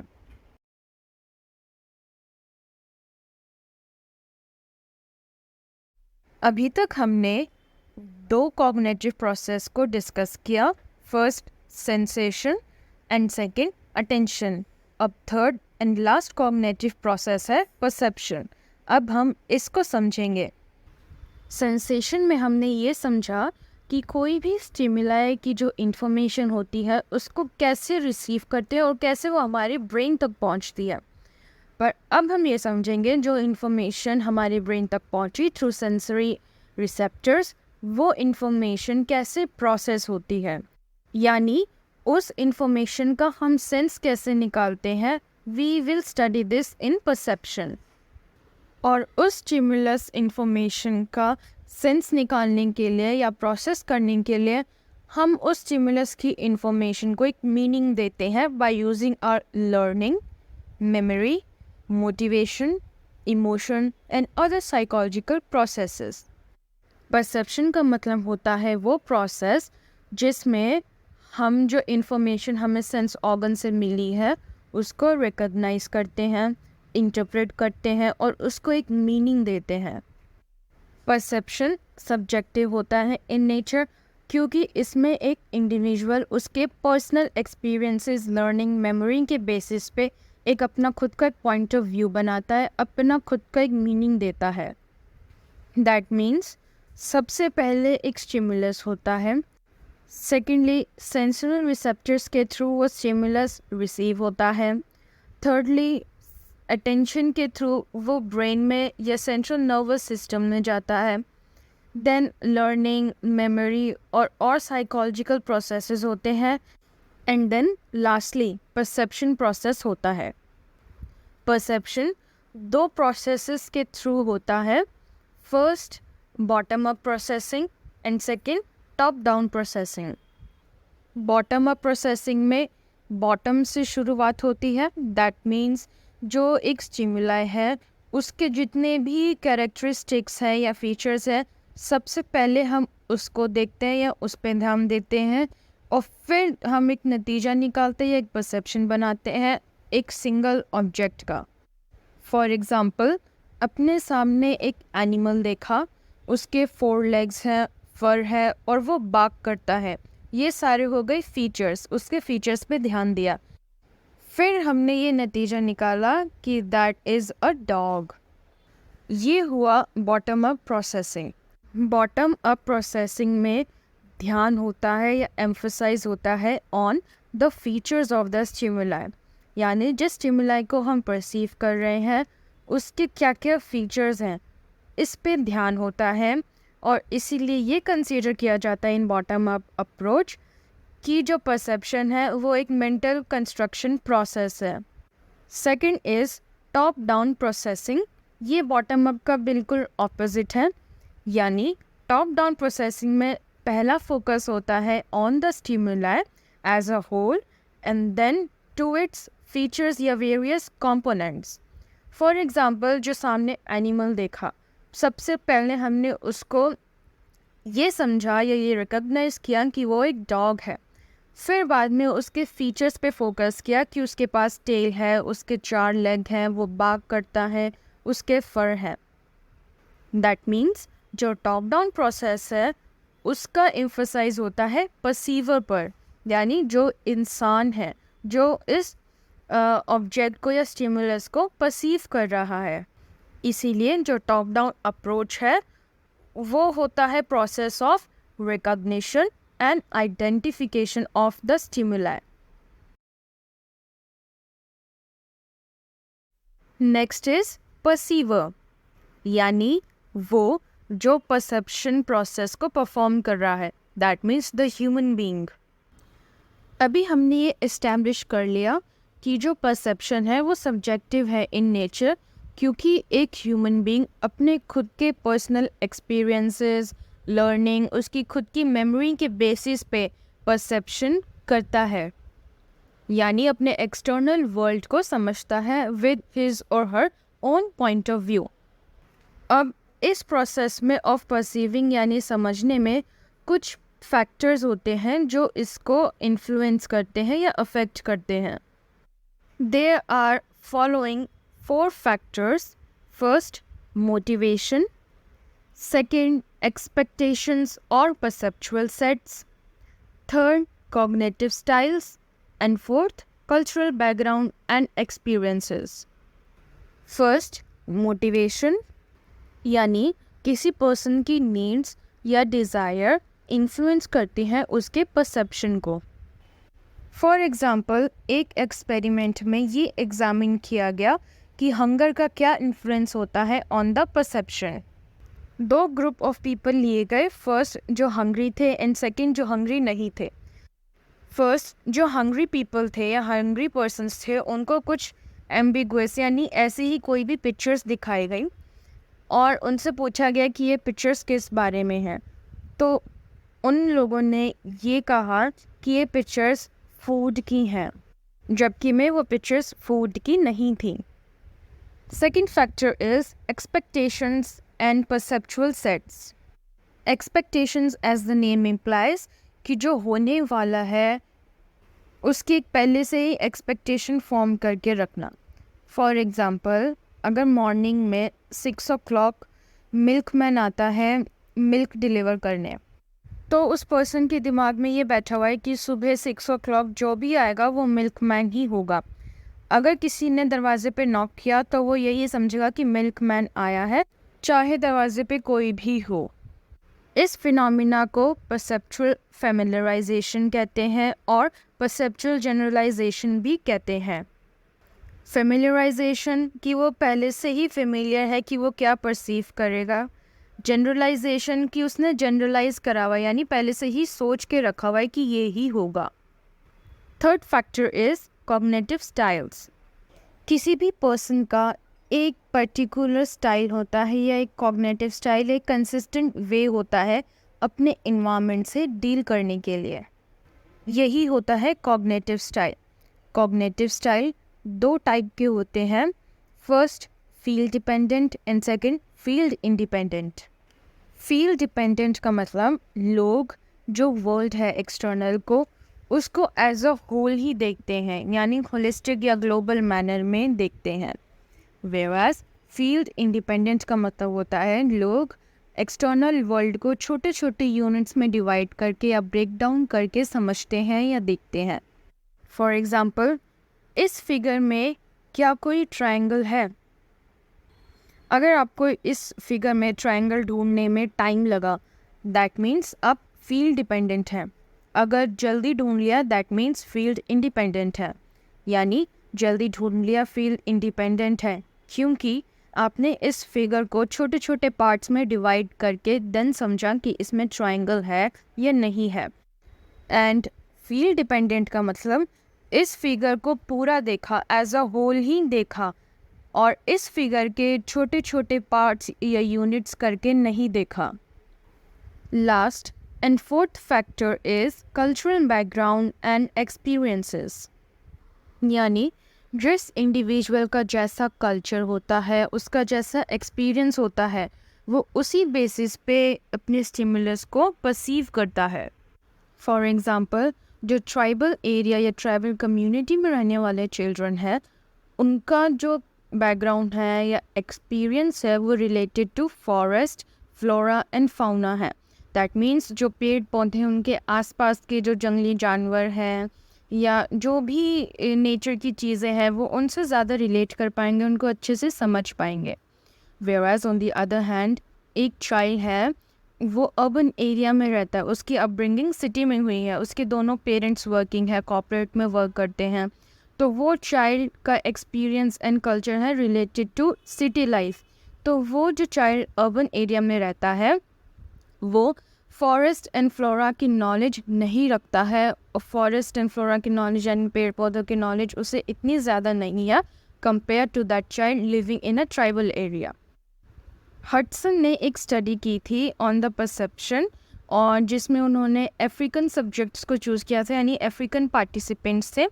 उनको पिक्चर्स दिखाई ऑफ एंटीलोप एंड स्पेयर, यानी एक एनिमल होते हैं। तो वो अफ्रीकन पार्टिसिपेंट्स जो थे उन्होंने वो पिक्चर पहचान ही नहीं पाए और वो कहने लगे कि पिक्चर इनकरेक्ट है, यानी उनकी अपब्रिंगिंग अलग इन्वायरमेंट में, ये उनका अलग कल्चर है, तो इसीलिए वो उन एनिमल्स को पहचान नहीं पाए। अनदर एग्जांपल इज़ जो एस्किमोज होते हैं, जो स्नो में रहते हैं, वो स्नो के कलर में या स्नो की वैरायटी में डिफ्रेंशिएट कर पाते हैं, यानी उन्हें पता होता है कि स्नो भी कई तरह की होती है जो हमें भी नहीं पता होता और हम उस चीज़ को नोटिस भी नहीं करते हैं। अनदर एग्जांपल इज़ साइबेरिया एक जगह है, तो उन पीपल को कहते हैं साइबेरियन। वो लोग रेंजर्स की जो स्किन कलर्स है उनको भी डिफ्रेंशिएट कर सकते हैं कि देयर आर डजन्स, यानी बहुत तरह के स्किन कलर्स होते हैं ऑफ रेंजर्स को।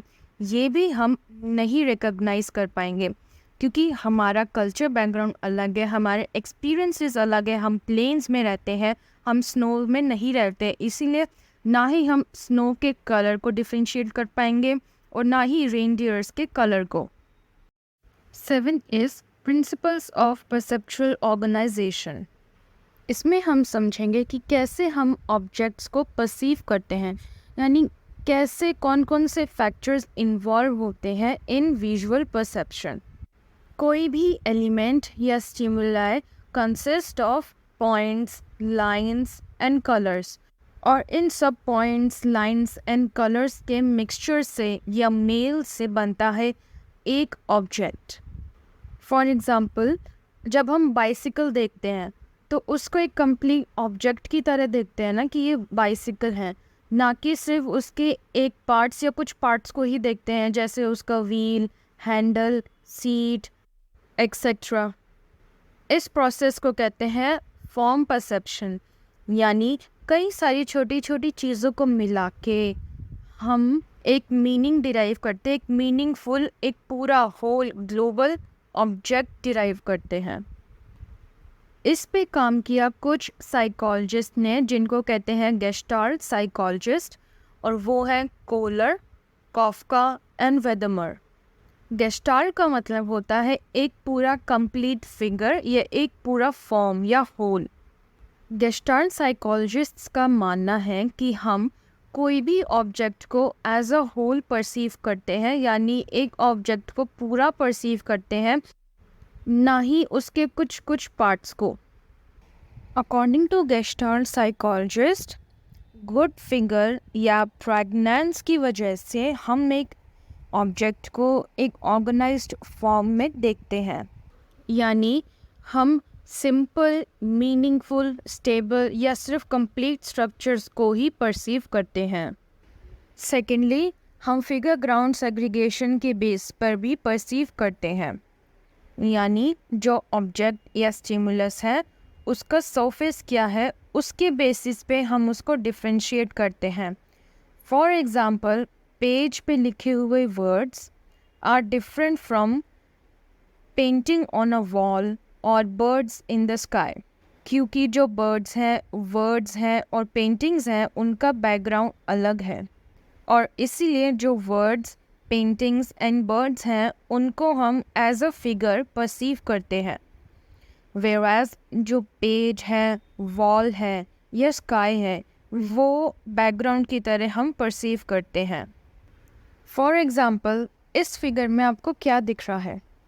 मोस्टली 2 फेसेस दिखेंगे जिनका बैकग्राउंड है white colour. This is because figure ground segregation, यानी जो बैकग्राउंड है वाइट कलर, वो अलग बनाता है इन 2 ब्लैक कलर के फेसेस को। दो इसको हम एज अ वाइट कलर का वास भी परसीव कर सकते हैं जिसका ब्लैक कलर का बैकग्राउंड है। किसी भी फिगर को उसके बैकग्राउंड से डिस्टिंग्विश या डिफ्रेंशिएट करने के लिए फॉलोइंग कैरेक्टरिस्टिक्स होते हैं।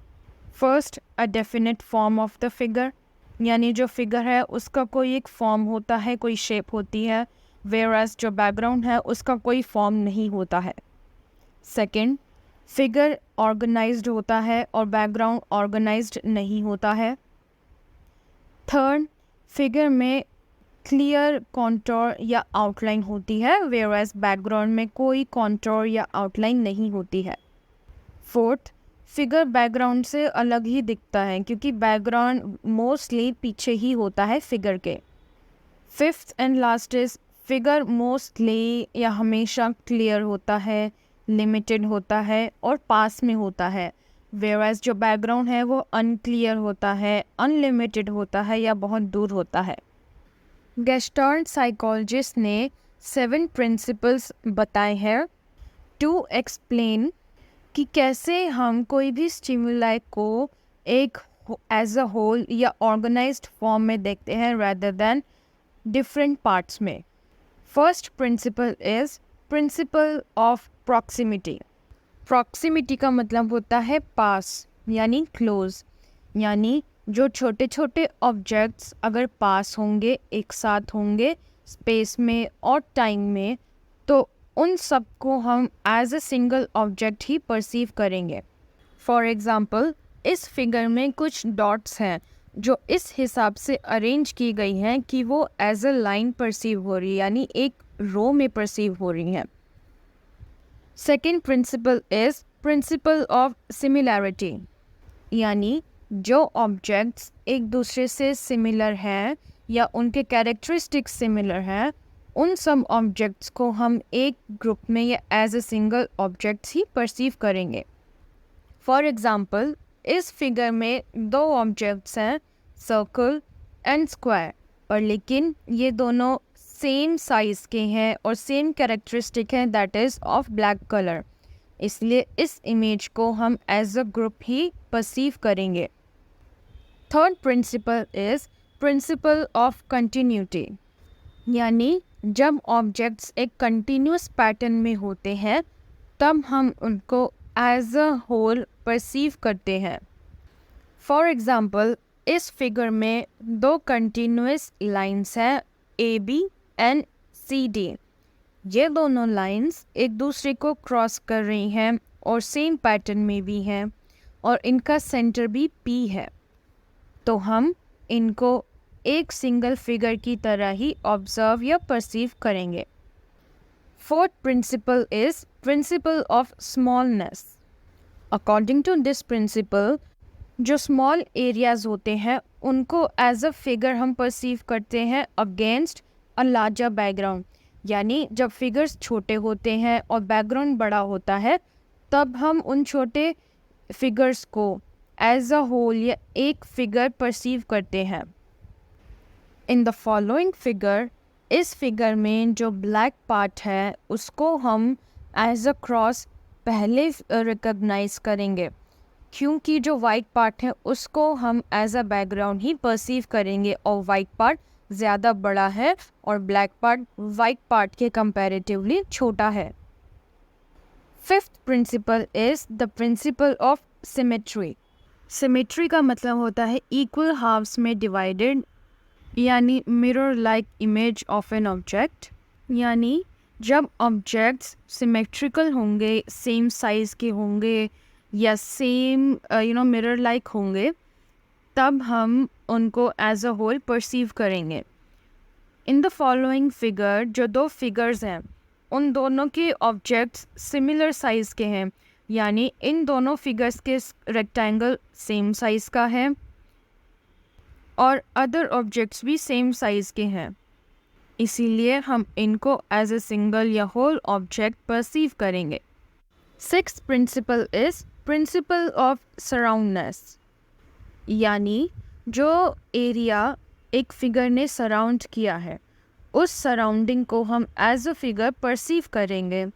For example, in the following figure, जो ब्लैक है फिगर, उसका जो वाइट सराउंडिंग है उसको हम एज अ रेक्टेंगल या स्क्वायर परसीव करेंगे, यानी जो वाइट पार्ट है of the black figure, white part surrounding जो है उसको एज अ फिगर परसीव करेंगे।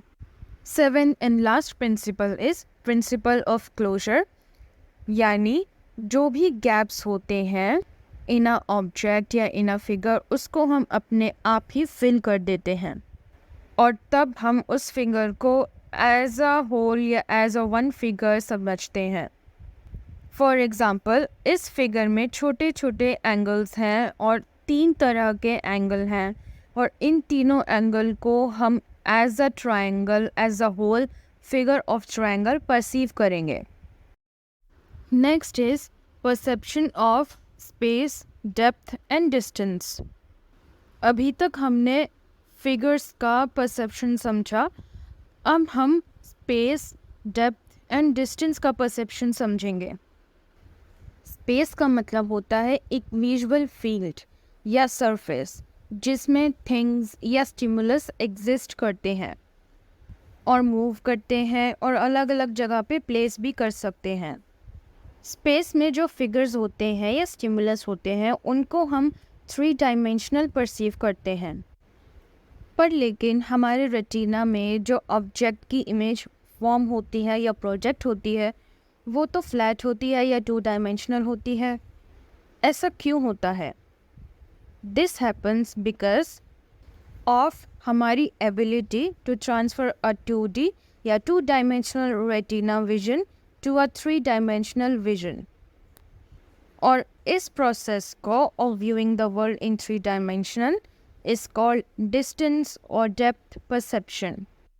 डेप्थ परसेप्शन का मतलब होता है उसकी गहराई नापना या गहराई को परसीव करना। फॉर एग्ज़ाम्पल, जब कोई कार ड्राइव कर रहा है, कोई भी व्हीकल ड्राइव कर रहा है, तब यूज़ करता है वो डेप्थ परसेप्शन को, क्योंकि वो अपनी कार के बीच के और आने वाली जो अप्रोचिंग कार होती है उस कार के बीच का जो डिस्टेंस होता है उसको परसीव करता है। जब हम डेप्थ को परसीव करते हैं तब हम डिपेंड करते हैं ऑन क्यूज़। क्यूज़ 2 टाइप्स के होते हैं, first binocular cues and second monocular cues. Binocular cues में हम अपनी दोनों आँखों का यूज़ करते हैं for depth perception, and monocular cues में हम यूज़ करते हैं 1 या 1 आई का फॉर डेप्थ परसेप्शन। और इन क्यूज़ की मदद से ही हम 2 डायमेंशनल इमेज को 3 डायमेंशनल परसीव करते हैं। First is monocular cues. Monocular cues में हम 1 आई का या एक ही आँख से डेप्थ को परसीव करते हैं। मोनोक्यूलर क्यूज़ को पिक्टोरियल क्यूज़ भी कहते हैं और ये ज़्यादातर जो पेंटर्स होते हैं, जो 3D पेंटिंग बनाते हैं या 2 डायमेंशनल पेंटिंग बनाते हैं, वो आर्टिस्ट्स यूज़ करते हैं। Following are the monocular cues. First, relative size. Second, interposition और overlapping. Third, linear perspective. Fourth, aerial perspective. Fifth, light and shade. Sixth, relative height. Seventh, texture gradient. And eighth, motion parallax. First is relative size. इसमें retina में जो image form होती है उसका size decide करता है depth perception को। For example, जो ऑब्जेक्ट बहुत दूर होता है उसकी इमेज रेटिना में बहुत छोटी होती है, और जैसे ही वो ऑब्जेक्ट पास आता रहता है उसकी एक नॉर्मल इमेज या इमेज बड़ी होती रहती है। सेकेंड इज़ इंटरपोजिशन और ओवरलैपिंग, यानी जो ऑब्जेक्ट है अगर वो ओवरलैप कर रहा है तो जो ओवरलैप करने वाला ऑब्जेक्ट है, यानी जो उसे कवर कर रहा है ऑब्जेक्ट को, वो पास दिखेगा, और ऑब्जेक्ट जो अंदर है ऑफ द ओवरलैपिंग ऑब्जेक्ट वो दूर दिखेगा। थर्ड इज़ लीनियर पर्सपेक्टिव, यानी जो लीनियर या एक लाइन में पैरेलल ऑब्जेक्ट्स जो होते हैं बेसिकली वो पास दिखते हैं। For example, railway tracks, parallel lines etcetera. Fourth is aerial perspective. Air में पार्टिकल्स होते हैं डस्ट के और मॉइस्चर के, जिनकी वजह से जो दूर ऑब्जेक्ट होता है वो हेजी या ब्लरी दिखता है। इस इफ़ेक्ट को कहते हैं एरियल पर्सपेक्टिव। फॉर एग्ज़ाम्पल, जो माउंटेन्स होते हैं बहुत दूर वो ब्लू कलर के दिखेंगे और बहुत ही ब्लरी कलर के और बहुत धुंधले से ही दिखेंगे। Fifth is light and shade, यानी कुछ पार्ट्स में ऑफ द ऑब्जेक्ट हाईलाइट होते हैं, यानी उन पे लाइट पड़ती है तो वो ज़्यादा अच्छे से दिखते हैं, और दूसरे पार्ट में ऑफ द ऑब्जेक्ट डार्क होते हैं क्योंकि उन पे लाइट नहीं पड़ती है तो वो अच्छे से दिखते नहीं हैं। सिक्स्थ इज़ रिलेटिव हाइट, यानी जो बड़े ऑब्जेक्ट्स होते हैं, लार्जर होते हैं, वो पास दिखते हैं, और जो स्मॉल ऑब्जेक्ट्स होते हैं वो दूर दिखते हैं। फॉर एग्ज़ाम्पल, जो स्काई स्क्रैपर्स होते हैं, यानी बड़ी बड़ी बिल्डिंग्स होती हैं, वो काफ़ी दूर से ही दिखने लगती है और बहुत पास लगती है। सेवेंथ इज़ टेक्सचर ग्रेडियंट, यानी जिन ऑब्जेक्ट्स की डेंसिटी होती है वो दूर तक ऑब्जेक्ट्स दिखते हैं। इस फिगर में जो ब्रिक्स हैं, यानी जो दीवार की ये ईंटें हैं, ये बहुत डेंस है, भारी है, सॉलिड है, इसीलिए वो दूर तक दिख रही हैं। Eighth and last is motion parallax, यानी मोशन के बेसिस पे मॉलिक्यूलर क्यू, यानी जो ऑब्जेक्ट बहुत दूर होते हैं वो स्लो मूवमेंट में दिखाई पड़ते हैं, और जो ऑब्जेक्ट पास होते हैं वो नॉर्मल या फास्ट स्पीड में ही दिखते हैं। Second is binocular cues which are both of our eyes, यानी बाइनोक्यूलर क्यूज़ में यूज़ होती है हमारी दोनों आँखें, जो मोस्टली ऑब्जेक्ट्स को 3 डायमेंशनल में ही परसीव करती है because of following binocular cues. First, retinal और binocular disparity. Second, convergence. And third, accommodation. First, retinal और बाइनोक्यूलर डिस्पैरिटी, यानी हमारी जो दोनों आँखें हैं उनके बीच में डिस्टेंस होता है ऑफ अप्रॉक्स 6.5 सेंटीमीटर्स, और इस डिस्टेंस की वजह से दोनों आइज़ की जो रेटिना होते हैं उन पे सेम ऑब्जेक्ट अलग तरीके से रिफ्लेक्ट होता है या फॉर्म होता है, और जो इमेज या ऑब्जेक्ट पास होता है उसकी डिस्पैरिटी लार्ज होती है, और जो ऑब्जेक्ट दूर होता है उसकी डिस्पैरिटी स्मॉल होती है। सेकेंड इज़ कन्वर्जेंस, कोई ऑब्जेक्ट अगर आपके बहुत पास है, नोज़ के पास है, तो जो दोनों आँखें होती हैं वो कन्वर्ज हो जाती है, यानी बीच में आ जाती है टुवर्ड्स द नोज़। इसको ही कन्वर्जेंस कहते हैं। और जैसे ऑब्जेक्ट दूर जाता है, जो आइज़ का प्यूपिल होता है वो अपनी नॉर्मल प्लेस में आ जाता है। Third and last type of binocular Q is accommodation. इसमें जो इमेज रेटिना में फोकस होती है वो होती है with the help of ciliary muscles, ये मसल्स लेंस की थिकनेस को चेंज करती है according to the distance of the object.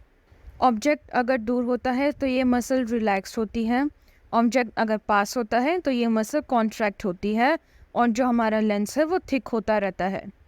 In summary, perception of space, depth and distance में हमने डिस्कस किया बाइनोक्यूलर एंड मोनोक्यूलर क्यूज़ को। बाइनोक्यूलर क्यूज़ में दोनों आँखें या बोथ आइज यूज़ होती है for the perception of the object based on the depth, distance and space. और मोनोक्यूलर क्यूज़ में एक ही आई यूज़ होती है। मोनोक्यूलर क्यूज़ को पिक्टोरियल क्यूज़ भी कहते हैं और ये आर्टिस्ट यूज़ करते हैं for 3D paintings. Monocular cues based होते हैं ऑन 8 टाइप ऑफ क्यूज़ और बाइनोक्यूलर क्यूज़ बेस्ड होते हैं on 3 type of binocular cues. Monocular cues को साइकोलॉजिकल क्यूज़ कहते हैं और बाइनोक्यूलर क्यूज़ को फिजियोलॉजिकल क्यूज़ कहते हैं।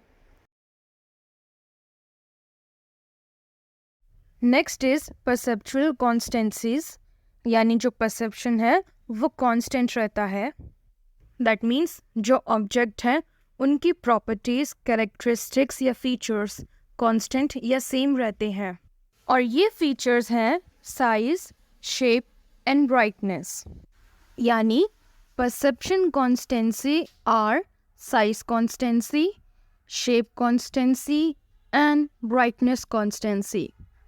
First, size constancy. As we have discussed earlier कि रेटिना में जो इमेज फॉर्म होती है ऑब्जेक्ट की, अगर वो ऑब्जेक्ट दूर है तो उसकी इमेज छोटी बनेगी और अगर ऑब्जेक्ट पास है तो उसकी इमेज बड़ी बनेगी। ये हो गए फिज़िकल चेंजेस। पर लेकिन हमारे जो एक्सपीरियंस, लर्निंग या मेमोरी होती है उसकी वजह से जो ऑब्जेक्ट है उसका साइज़ सेम रहेगा, जो हमें पता है कि इस ऑब्जेक्ट का साइज़ क्या है, चाहे वो दूर हो या पास हो। फॉर एग्ज़ाम्पल, अगर आपने अपने दोस्त को, फ्रेंड को बहुत दूर से आते हुए देखा तो उस फ्रेंड की इमेज आपके रेटिना में छोटी पड़ेगी क्योंकि वो बहुत दूर है। पर लेकिन आप उससे पहले भी मिले हुए हो तो आपका जो एक्सपीरियंस या मेमोरी है ऑफ दैट फ्रेंड, उसके हिसाब से आप यही समझोगे या परसीव करोगे कि जो फ्रेंड है उसकी हाइट सपोज 5'10" है तो 5'10" ही रहेगी, चाहे वो कितना ही दूर क्यों ना हो। Second is shape constituency. जैसे फेमिलियर ऑब्जेक्ट का साइज सेम रहता है वैसे ही शेप भी कांस्टेंट या सेम रहता है, चाहे उस ऑब्जेक्ट को हम किसी भी एंगल से देखें या फिर हमारे रेटिना में उसकी शेप कैसी भी फॉर्म हो, बट लेकिन वो ऑब्जेक्ट की शेप कांस्टेंट ही परसीव होगी, यानी ऑब्जेक्ट की ओरिजिनल शेप ही परसीव होगी। Third and last is brightness constituency, यानी उस ऑब्जेक्ट का जो degree of white colour, grey colour या ब्लैक कलर है वो भी कांस्टेंट या सेम ही परसीव होगा, चाहे हमारी आइज़ पर कितनी भी अमाउंट की लाइट रिफ्लेक्ट हो या रीच करें। इन समरी, परसेप्चुअल कॉन्स्टेंसी का मतलब होता है परसेप्शन कांस्टेंट रहेगा, चाहे उस ऑब्जेक्ट की इमेज हमारे रेटिना पे कैसे भी फॉर्म हो या किसी भी एंगल से फॉर्म हो या कितनी ही अमाउंट ऑफ लाइट हमारे आइज़ तक पहुँचे, यानी जो उस ऑब्जेक्ट का शेप, साइज और ब्राइटनेस है वो कांस्टेंट ही रहेगी। Next is illusion. जब हम सेंसरी इंफॉर्मेशन को अच्छे से इंटरप्रेट नहीं कर पाते हैं तो इसकी वजह से जो फिज़िकल स्टिमुलस है उसमें और हमारे परसेप्शन में एक मिसमैच हो जाता है, यानी मिसअंडरस्टैंडिंग हो जाती है, जो लीड करता है इल्यूजन को। इल्यूजन ज़्यादातर सबको ही होता है और एक ही एक्सटर्नल स्टिमुलस की वजह से सब इंडिविजुअल्स को या सब लोगों को इल्यूजन एक्सपीरियंस होता है, इसीलिए इल्यूजन को प्रिमिटिव ऑर्गेनाइजेशन भी कहते हैं। कुछ इल्यूजन यूनिवर्सल होते हैं यानी परमानेंट होते हैं। दैट मीन्स उस इल्यूजन की या स्टिमुलस के एक्सपीरियंस को कितना ही प्रैक्टिस कर लो वो चेंज नहीं होता है और वो हर एक इंसान के लिए सेम होता है। और कुछ इल्यूजन्स पर्सनल होते हैं, यानी सिर्फ कुछ कुछ इंडिविजुअल्स को ही एक्सपीरियंस होते हैं। बेसिकली विजुअल इल्यूजन्स 2 टाइप्स के होते हैं। First geometrical and second apparent movement illusion. First, geometrical illusion यानी जो ऑब्जेक्ट या स्टिमुलस है उसकी लाइंस एंड शेप्स में इल्यूजन होना। फॉर एग्जांपल ये जो फिगर है म्यूलर-लायर इल्यूजन। म्यूलर-लायर एक रिसर्चर का नाम है, उनका एक एक्सपेरिमेंट है, उसके बेसिस पे ये म्यूलर-लायर इल्यूजन बना है जिसमें line A and line B है। इन दोनों लाइन की जो लेंथ है वो सेम है, दो ऐसा परसीव हो रहा है कि एक लाइन बड़ी है और दूसरी लाइन छोटी है। This is geometrical illusion. Similarly next figure में जो वर्टिकल एंड हॉरिजॉन्टल लाइंस हैं उनकी लेंथ भी सेम है, दो ये परसीव हो रहा है कि वर्टिकल लाइन बड़ी है और हॉरिजॉन्टल लाइन छोटी है। Second is apparent movement illusion. इसमें कुछ मोशनलेस पिक्चर्स यानी एक पिक्चर है उसमें कोई मूवमेंट नहीं हो रही है, पर वो पिक्चर्स इस तरह से प्रेजेंट की गई है एक के बाद एक कि ऐसा लग रहा है कि उस पिक्चर में मूवमेंट हो रही है। इसको फाइव फिनोमिना भी कहते हैं। फॉर एग्ज़ाम्पल दिवाली के टाइम में वो वाली जो लाइट होती हैं जिसमें जो बल्ब्स होते हैं काफ़ी सारे लगे होते हैं और उस बल्ब में एक एक बल्ब में लाइट चलती है, डिम होती है, फिर चलती है, डिम होती है और ऐसा लगता है कि वो लाइट मूव कर रही है। दैट मीन्स जो बल्ब है उसमें लाइट डिम होती है, फिर चलती है, डिम होती है, फिर चलती है और ये मूवमेंट ऑफ लाइट इतनी फास्ट होती है कि ऐसा परसीव होता है कि लाइट एक लाइन में चल रही है या घूम रही है। और ये लाइट्स एक ऐसे मोशन में इसलिए दिखती है क्योंकि जो ब्राइटनेस है उन बल्ब्स की वो सेम है, साइज़ है जो बल्ब्स का वो भी सेम है और जो स्पेशल गैप यानी बल्ब्स के बीच का जो गैप है वो भी सेम है। इल्यूजन से हमें ये पता लगता है कि जो इंडिविजुअल है वो वर्ल्ड को एज इट इज़ या ओरिजिनल फॉर्म में परसीव नहीं करता है, बल्कि जो वर्ल्ड है उसकी कंस्ट्रक्शन करता है अपनी माइंड में।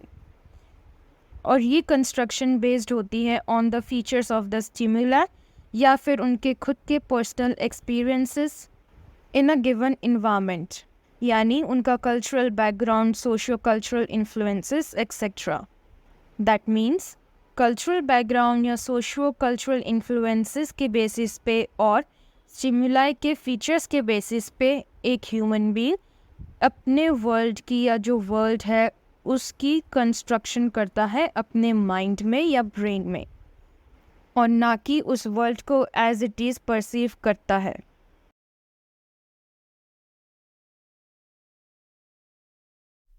Last is socio-cultural influences on perception.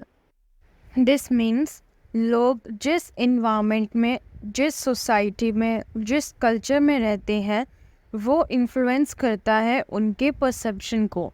कई सारी स्टडीज़ हुई हैं जो ये फाउंड करते हैं या प्रूफ करती है कि जो इन्वायरमेंट सोशल या कल्चरल होता है वो किसी भी इंडिविजुअल के परसेप्शन को इन्फ्लुएंस करता है।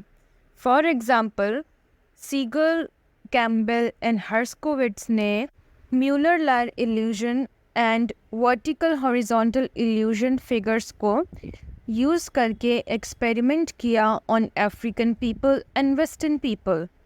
अफ्रीकन सब्जेक्ट्स ने सबसे ज़्यादा हॉरिजॉन्टल वर्टिकल इल्यूजन एक्सपीरियंस किया और वेस्टर्न सब्जेक्ट्स ने म्यूलर-लायर इल्यूजन एक्सपीरियंस किया। दैट मीन्स जो अफ्रीकन पीपल हैं वो ज़्यादातर फॉरेस्ट एरिया में रहते हैं और ज़्यादातर देखते हैं या परसीव करते हैं लॉन्ग ट्रीज़ को जो वर्टिकल होते हैं, इसीलिए वो वर्टिकल शेप्स या ऑब्जेक्ट्स को देखने के यूज्ड टू थे, इसीलिए उन्होंने हॉरिजॉन्टल वर्टिकल इल्यूजन एक्सपीरियंस किया। सिमिलरली जो वेस्टर्न है उन्होंने म्यूलर-लायर इल्यूजन शो किया। ऐसी ही स्टडीज़ हडसन ने की और सिन्हा और मिश्रा ने की। सिन्हा और मिश्रा ने इंडियन ओरिजिन पे की, जिसमें उन्होंने जो सब्जेक्ट्स लिए वो थे हंटर्स गैदरर्स जो फॉरेस्ट में रहते थे, सेकेंडली एग्रीकल्चरिस्ट्स जो विलेज में रहते हैं, और वो लोग जो एम्प्लॉयड है या फिर रह रहे हैं सिटीज़ में। इनकी स्टडी ने भी यही शो किया कि जो डिफरेंट बैकग्राउंड्स के पीपल थे उनको जो भी पिक्चर दिखाई उसकी इंटरप्रिटेशन स्ट्रॉन्गली रिलेट करती है उनके कल्चरल एक्सपीरियंस से। यानी जो पिक्चर में इमेजेस थी वो इमेजेस बहुत डिफ़िकल्ट थी उन लोगों के लिए इंटरप्रेट करनी जो उन इमेजेस को या उन इमेजेस से रिलेटेड ऑब्जेक्ट्स को रियल लाइफ में इनकाउंटर नहीं करते। इन समरी ऑफ द चैप्टर हमने सबसे पहले डिस्कस किया नोइंग द वर्ल्ड, जिसमें वी डिस्कस कि कैसे सेंस ऑर्गन्स जो स्टिमुलस है उसकी कौन कौन सी और कैसे इंफॉर्मेशन को लेते हैं और प्रोसेस करते हैं। Secondly we discuss the nature and varieties of the stimuli, जिसमें हमने 7 सेंस ऑर्गन्स को समझा, जिसमें से 5 सेंस ऑर्गन्स एक्सटर्नल वर्ल्ड के इंफॉर्मेशन रिसीव करते हैं and 2 sense organs internal world की यानी विद इन द पर्सन की जो भी इंफॉर्मेशन है उनको रिसीव करते हैं। 5 सेंस ऑर्गन्स जो एक्सटर्नल वर्ल्ड की इंफॉर्मेशन रिसीव करते हैं वो होते हैं eyes, ears, nose, tongue and skin. And जो 2 सेंसेस हैं जिनको 2 डीप सेंसेस कहते हैं वो हैं kinaesthetic and vestibular system. Thirdly हमने सेंस मोडालिटीज़ को डिस्कस किया, जिसमें हमने समझा कि sense organs first hand information को रिसीव करते हैं और एक प्रोसेस होता है सेंसेशन, जिसकी मदद से जो इंफॉर्मेशन है वो डिटेक्ट होती है और इनकोड होती है। देन हमने सेंस ऑर्गन्स की 4 लिमिटेशंस को समझा। फर्स्ट, मिनिमम वैल्यू और वेट होना ज़रूरी है। सेकेंडली, जो भी स्टिमुलस का मिनिमम वैल्यू या वेट होता है उसको एब्सोल्यूट थ्रेशोल्ड कहते हैं और ये हर एक इंडिविजुअल में अलग होता है। थर्डली, हर स्टिमुलस को डिटेक्ट करना पॉसिबल नहीं है और ना ही स्टिमुलस के बीच में डिफ्रेंशिएट करना पॉसिबल है। इसमें एक टर्म को समझा डिफरेंस थ्रेशोल्ड, जिसको जस्ट नोटिसेबल डिफरेंस भी कहते हैं। फोर्थली, जो सेंस ऑर्गन्स और जो न्यूरल पैथवेज यानी जो नर्वस सिस्टम होता है और जो ब्रेन होता है, इनमें अगर कोई दिक्कत आ गई या फंक्शनल डिफेक्ट या डैमेज हो गया तो इन्फॉर्मेशन रिसीव नहीं होती है। देन सेंस मोडालिटीज़ का जो फर्स्ट सेंस है दैट इज़ विजुअल सेंसेशन और सेंस ऑर्गन ह्यूमन आई, इसको हमने डिस्कस किया। ह्यूमन आई में 3 लेयर्स होती है। आउटर लेयर जिसमें कॉर्निया और स्क्लेरा होता है, सेकेंड मिडल लेयर जिसको कॉराइड कहते हैं एंड थर्ड इनर लेयर जिसको रेटिना कहते हैं। रेटिना में 2 फोटो रिसेप्टर्स होते हैं, रोड्स एंड कॉन्स, और रेटिना में एक नेटवर्क होता है of interconnected neurons. Then eye का जो पार्ट है लेंस, उसको हमने समझा। लेंस 2 चैम्बर्स में डिवाइडेड है, first aqueous chamber and second vitreous chamber. Aqueous chamber में होता है एक्विस ह्यूमर और विट्रियस चैम्बर में होता है विट्रियस ह्यूमर। ये दोनों फ्लूइड्स लेंस को अपनी सही जगह पे यानी प्रॉपर शेप में एंड अप्रोप्रिएट प्लेस में होल्ड करके रखते हैं और ये दोनों ह्यूमर लेंस के अकोमोडेशन प्रोसेस में भी मदद करते हैं with ciliary muscles. Ciliary muscles lens को छोटा, बड़ा या पतला करती है based on the distance of the object, ताकि लेंस ऑब्जेक्ट को देख सके या फोकस कर सके। देन आई का जो पार्ट होता है आइरिस, वो प्ले करता है role to control the amount of light. Then retina के रोड्स एंड कॉन्स को अच्छे से समझा और ऑप्टिक नर्व को समझा कि ऑप्टिक नर्व से जो इम्पल्स होती है यानी जो इंफॉर्मेशन इम्पल्स में फॉर्म होके ऑप्टिक नर्व्स के थ्रू ब्रेन तक पहुंचती है। देन सेकेंडली विजुअल सेंसेशन में हमने अडेप्टेशन समझा, जिसमें 2 टाइप्स की अडेप्टेशन होती हैं। फर्स्ट लाइट अडेप्टेशन, जिसमें हमारी जो आइज़ होती है वो डिम लाइट से ब्राइट लाइट में जाने के लिए अडेप्ट करती है। सेकेंड डार्क अडेप्टेशन, इसमें हमारी आइज़ डिम लाइट से ब्राइट लाइट में अडेप्ट करती है। डार्क अडेप्टेशन लॉन्ग प्रोसेस होता है कंपेयर टू लाइट अडेप्टेशन। ये दोनों अडेप्टेशन काम करती है on the basis of photochemical, जो रॉड्स में रोडोप्सिन होता है और कोन्स में आयोडोप्सिन होता है। Then we discuss colour vision, कि कलर एक साइकोलॉजिकल प्रॉपर्टी है of sensory experience and colour के 3 डायमेंशंस होती हैं। First hue, second saturation and third brightness. Then we discussed primary color light and secondary color light.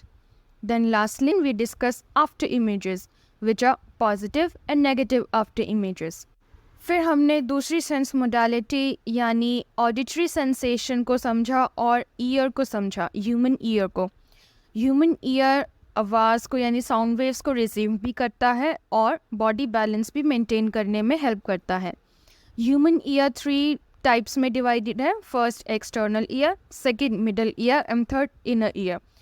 जो sound waves होती है या साउंड होता है वो एक्सटर्नल ईयर में पहले जाती है, फिर एक्सटर्नल ईयर से मिडल ईयर में, फिर मिडल से इनर ईयर में, और इनर ईयर का जो पार्ट होता है ऑर्गन ऑफ कोटा वो मेन ऑर्गन होता है हेयरिंग में। फिर यहाँ से जो इम्पल्स है वो ऑडिटरी नर्व के थ्रू सेंड होती है और पहुँचती है ऑडिटरी कॉर्टेक्स में इन द ब्रेन। देन हमने साउंड को एज अ स्टिमुलस समझा कि साउंड वेव्स क्या होती है, और साउंड वेव्स वेरी करती हैं on the basis of amplitude and wavelength, और फ्रीक्वेंसी को भी हमने इसमें डिस्कस किया। Then we discuss 3 dimensions of sound which are first loudness, second pitch and third timbre। फिर हमने बाकी की बचे हुए सेंस ऑर्गन्स को डिस्कस किया या सेंसेशंस को डिस्कस किया, which are first smell, second taste, third touch या skin senses, fourth kinesthetic system and fifth vestibular system. ये था first cognitive process out of 3 cognitive process. The second cognitive process is attention. हमने attention को समझा और attention की 4 properties को समझा, which were selection, alertness, concentration and search. Attention basically 3 types की होती हैं। First selective attention, second sustain attention and third divided attention. Selective attention में the focus is on selection of the stimuli from various stimuli, और selective attention को affect करते हैं 2 factors, first external factors, second internal factors, और internal factors होते हैं motivational and cognitive factors। Then we discuss 3 theories of selective attention. First, filter theory by Broadbent, second filter attenuation theory by Weismann, and third multimode theory by Johnston and Hines। Then हमने second type of attention, sustained attention को समझा। sustained attention मतलब attention sustain करके रखना यानी concentrate करके रखना। sustained attention influence होती है 4 factors की वजह से। first sensory modality, second clarity of stimuli, third temporal uncertainty and fourth special uncertainty. Then attention की 2-3 प्रैक्टिकल इम्प्लीकेशंस होती हैं। पहली नंबर प्लेट पे होता है, एंड सेकंड जो स्कूल में बच्चे ज़्यादा अच्छे से परफॉर्म नहीं कर पाते उसका एक रीज़न अटेंशन भी हो सकता है। और जो अटेंशन का एक डिसऑर्डर है attention deficient hyper activity disorder ADHD, इसको थोड़ा सा डिस्कस किया, which is a behaviour disorder. Then जो third and last cognitive process है दैट इज़ परसेप्चुअल प्रोसेस, उसको डिस्कस किया कि परसेप्शन क्या होता है। परसेप्शन बेसिकली जो इन्फॉर्मेशन हमने सेंसेस के थ्रू रिसीव की और अटेंशन के थ्रू रिटेन की, उस इन्फॉर्मेशन को प्रोसेस करना या इंटरप्रेट करना या उस इन्फॉर्मेशन को समझना या उसका मीनिंग निकालना होता है। अटेंशन में 2 बेसिक प्रोसेस होते हैं, which is bottom up processing and second top down processing. Then हमने परसीवर को डिस्कस किया जो होता है ह्यूमन बीइंग, और कैसे ह्यूमन बीइंग से रिलेटेड कुछ फैक्टर्स उसकी परसेप्शन को इन्फ्लुएंस करते हैं। First factor is motivation, second expectations या परसेप्चुअल सेट्स, थर्ड उसके cognitive styles and fourth cultural background and experiences. Then we discuss few principles of perceptual organisation, और इस पे जिन्होंने काम किया उनको कहते हैं गेस्टाल्ट साइकोलॉजिस्ट, जो थे Kohler, Koffka and Wertheimer. Perception के 7 प्रिंसिपल्स होते हैं। First proximity, second similarity, third continuity, fourth smallness, fifth symmetry, sixth surroundedness and seventh closure. फिर हमने डिस्कस किया space, depth and distance perception, कि कैसे हम स्पेस को, डेप्थ को और डिस्टेंस को परसीव करते हैं या समझते हैं। इसमें हमने डिस्कस किया binocular cues and monocular cues. Monocular cues को साइकोलॉजिकल क्यूज़ कहते हैं और मोनो मतलब सिंगल, तो इसमें जो सिंगल आई यानी वन आई का रोल होता है। इसमें हमने 8 टाइप्स के मोनोक्यूलर क्यूज़ को समझा, जो होते हैं related to size, first, second interposition और overlapping, third linear perspective, fourth aerial perspective, fifth light and shade, sixth relative height, 7 texture gradient and 8 motion parallax. Then binocular cues को समझा, जिसको physiological cues भी कहते हैं। Binocular cues के 3 important cues है, which is first retinal या binocular disparity, second convergence and third accommodation.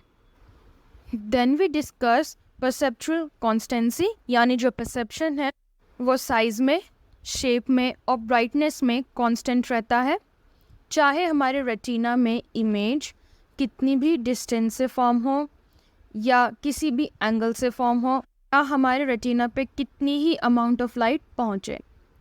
Then we discuss illusion, जो होता है फिजिकल स्टिमुलाई और उसके परसेप्शन में मिसमैच की वजह से, यानी जो स्टिमुलाई है उसको हम मिस इंटरप्रेट करते हैं।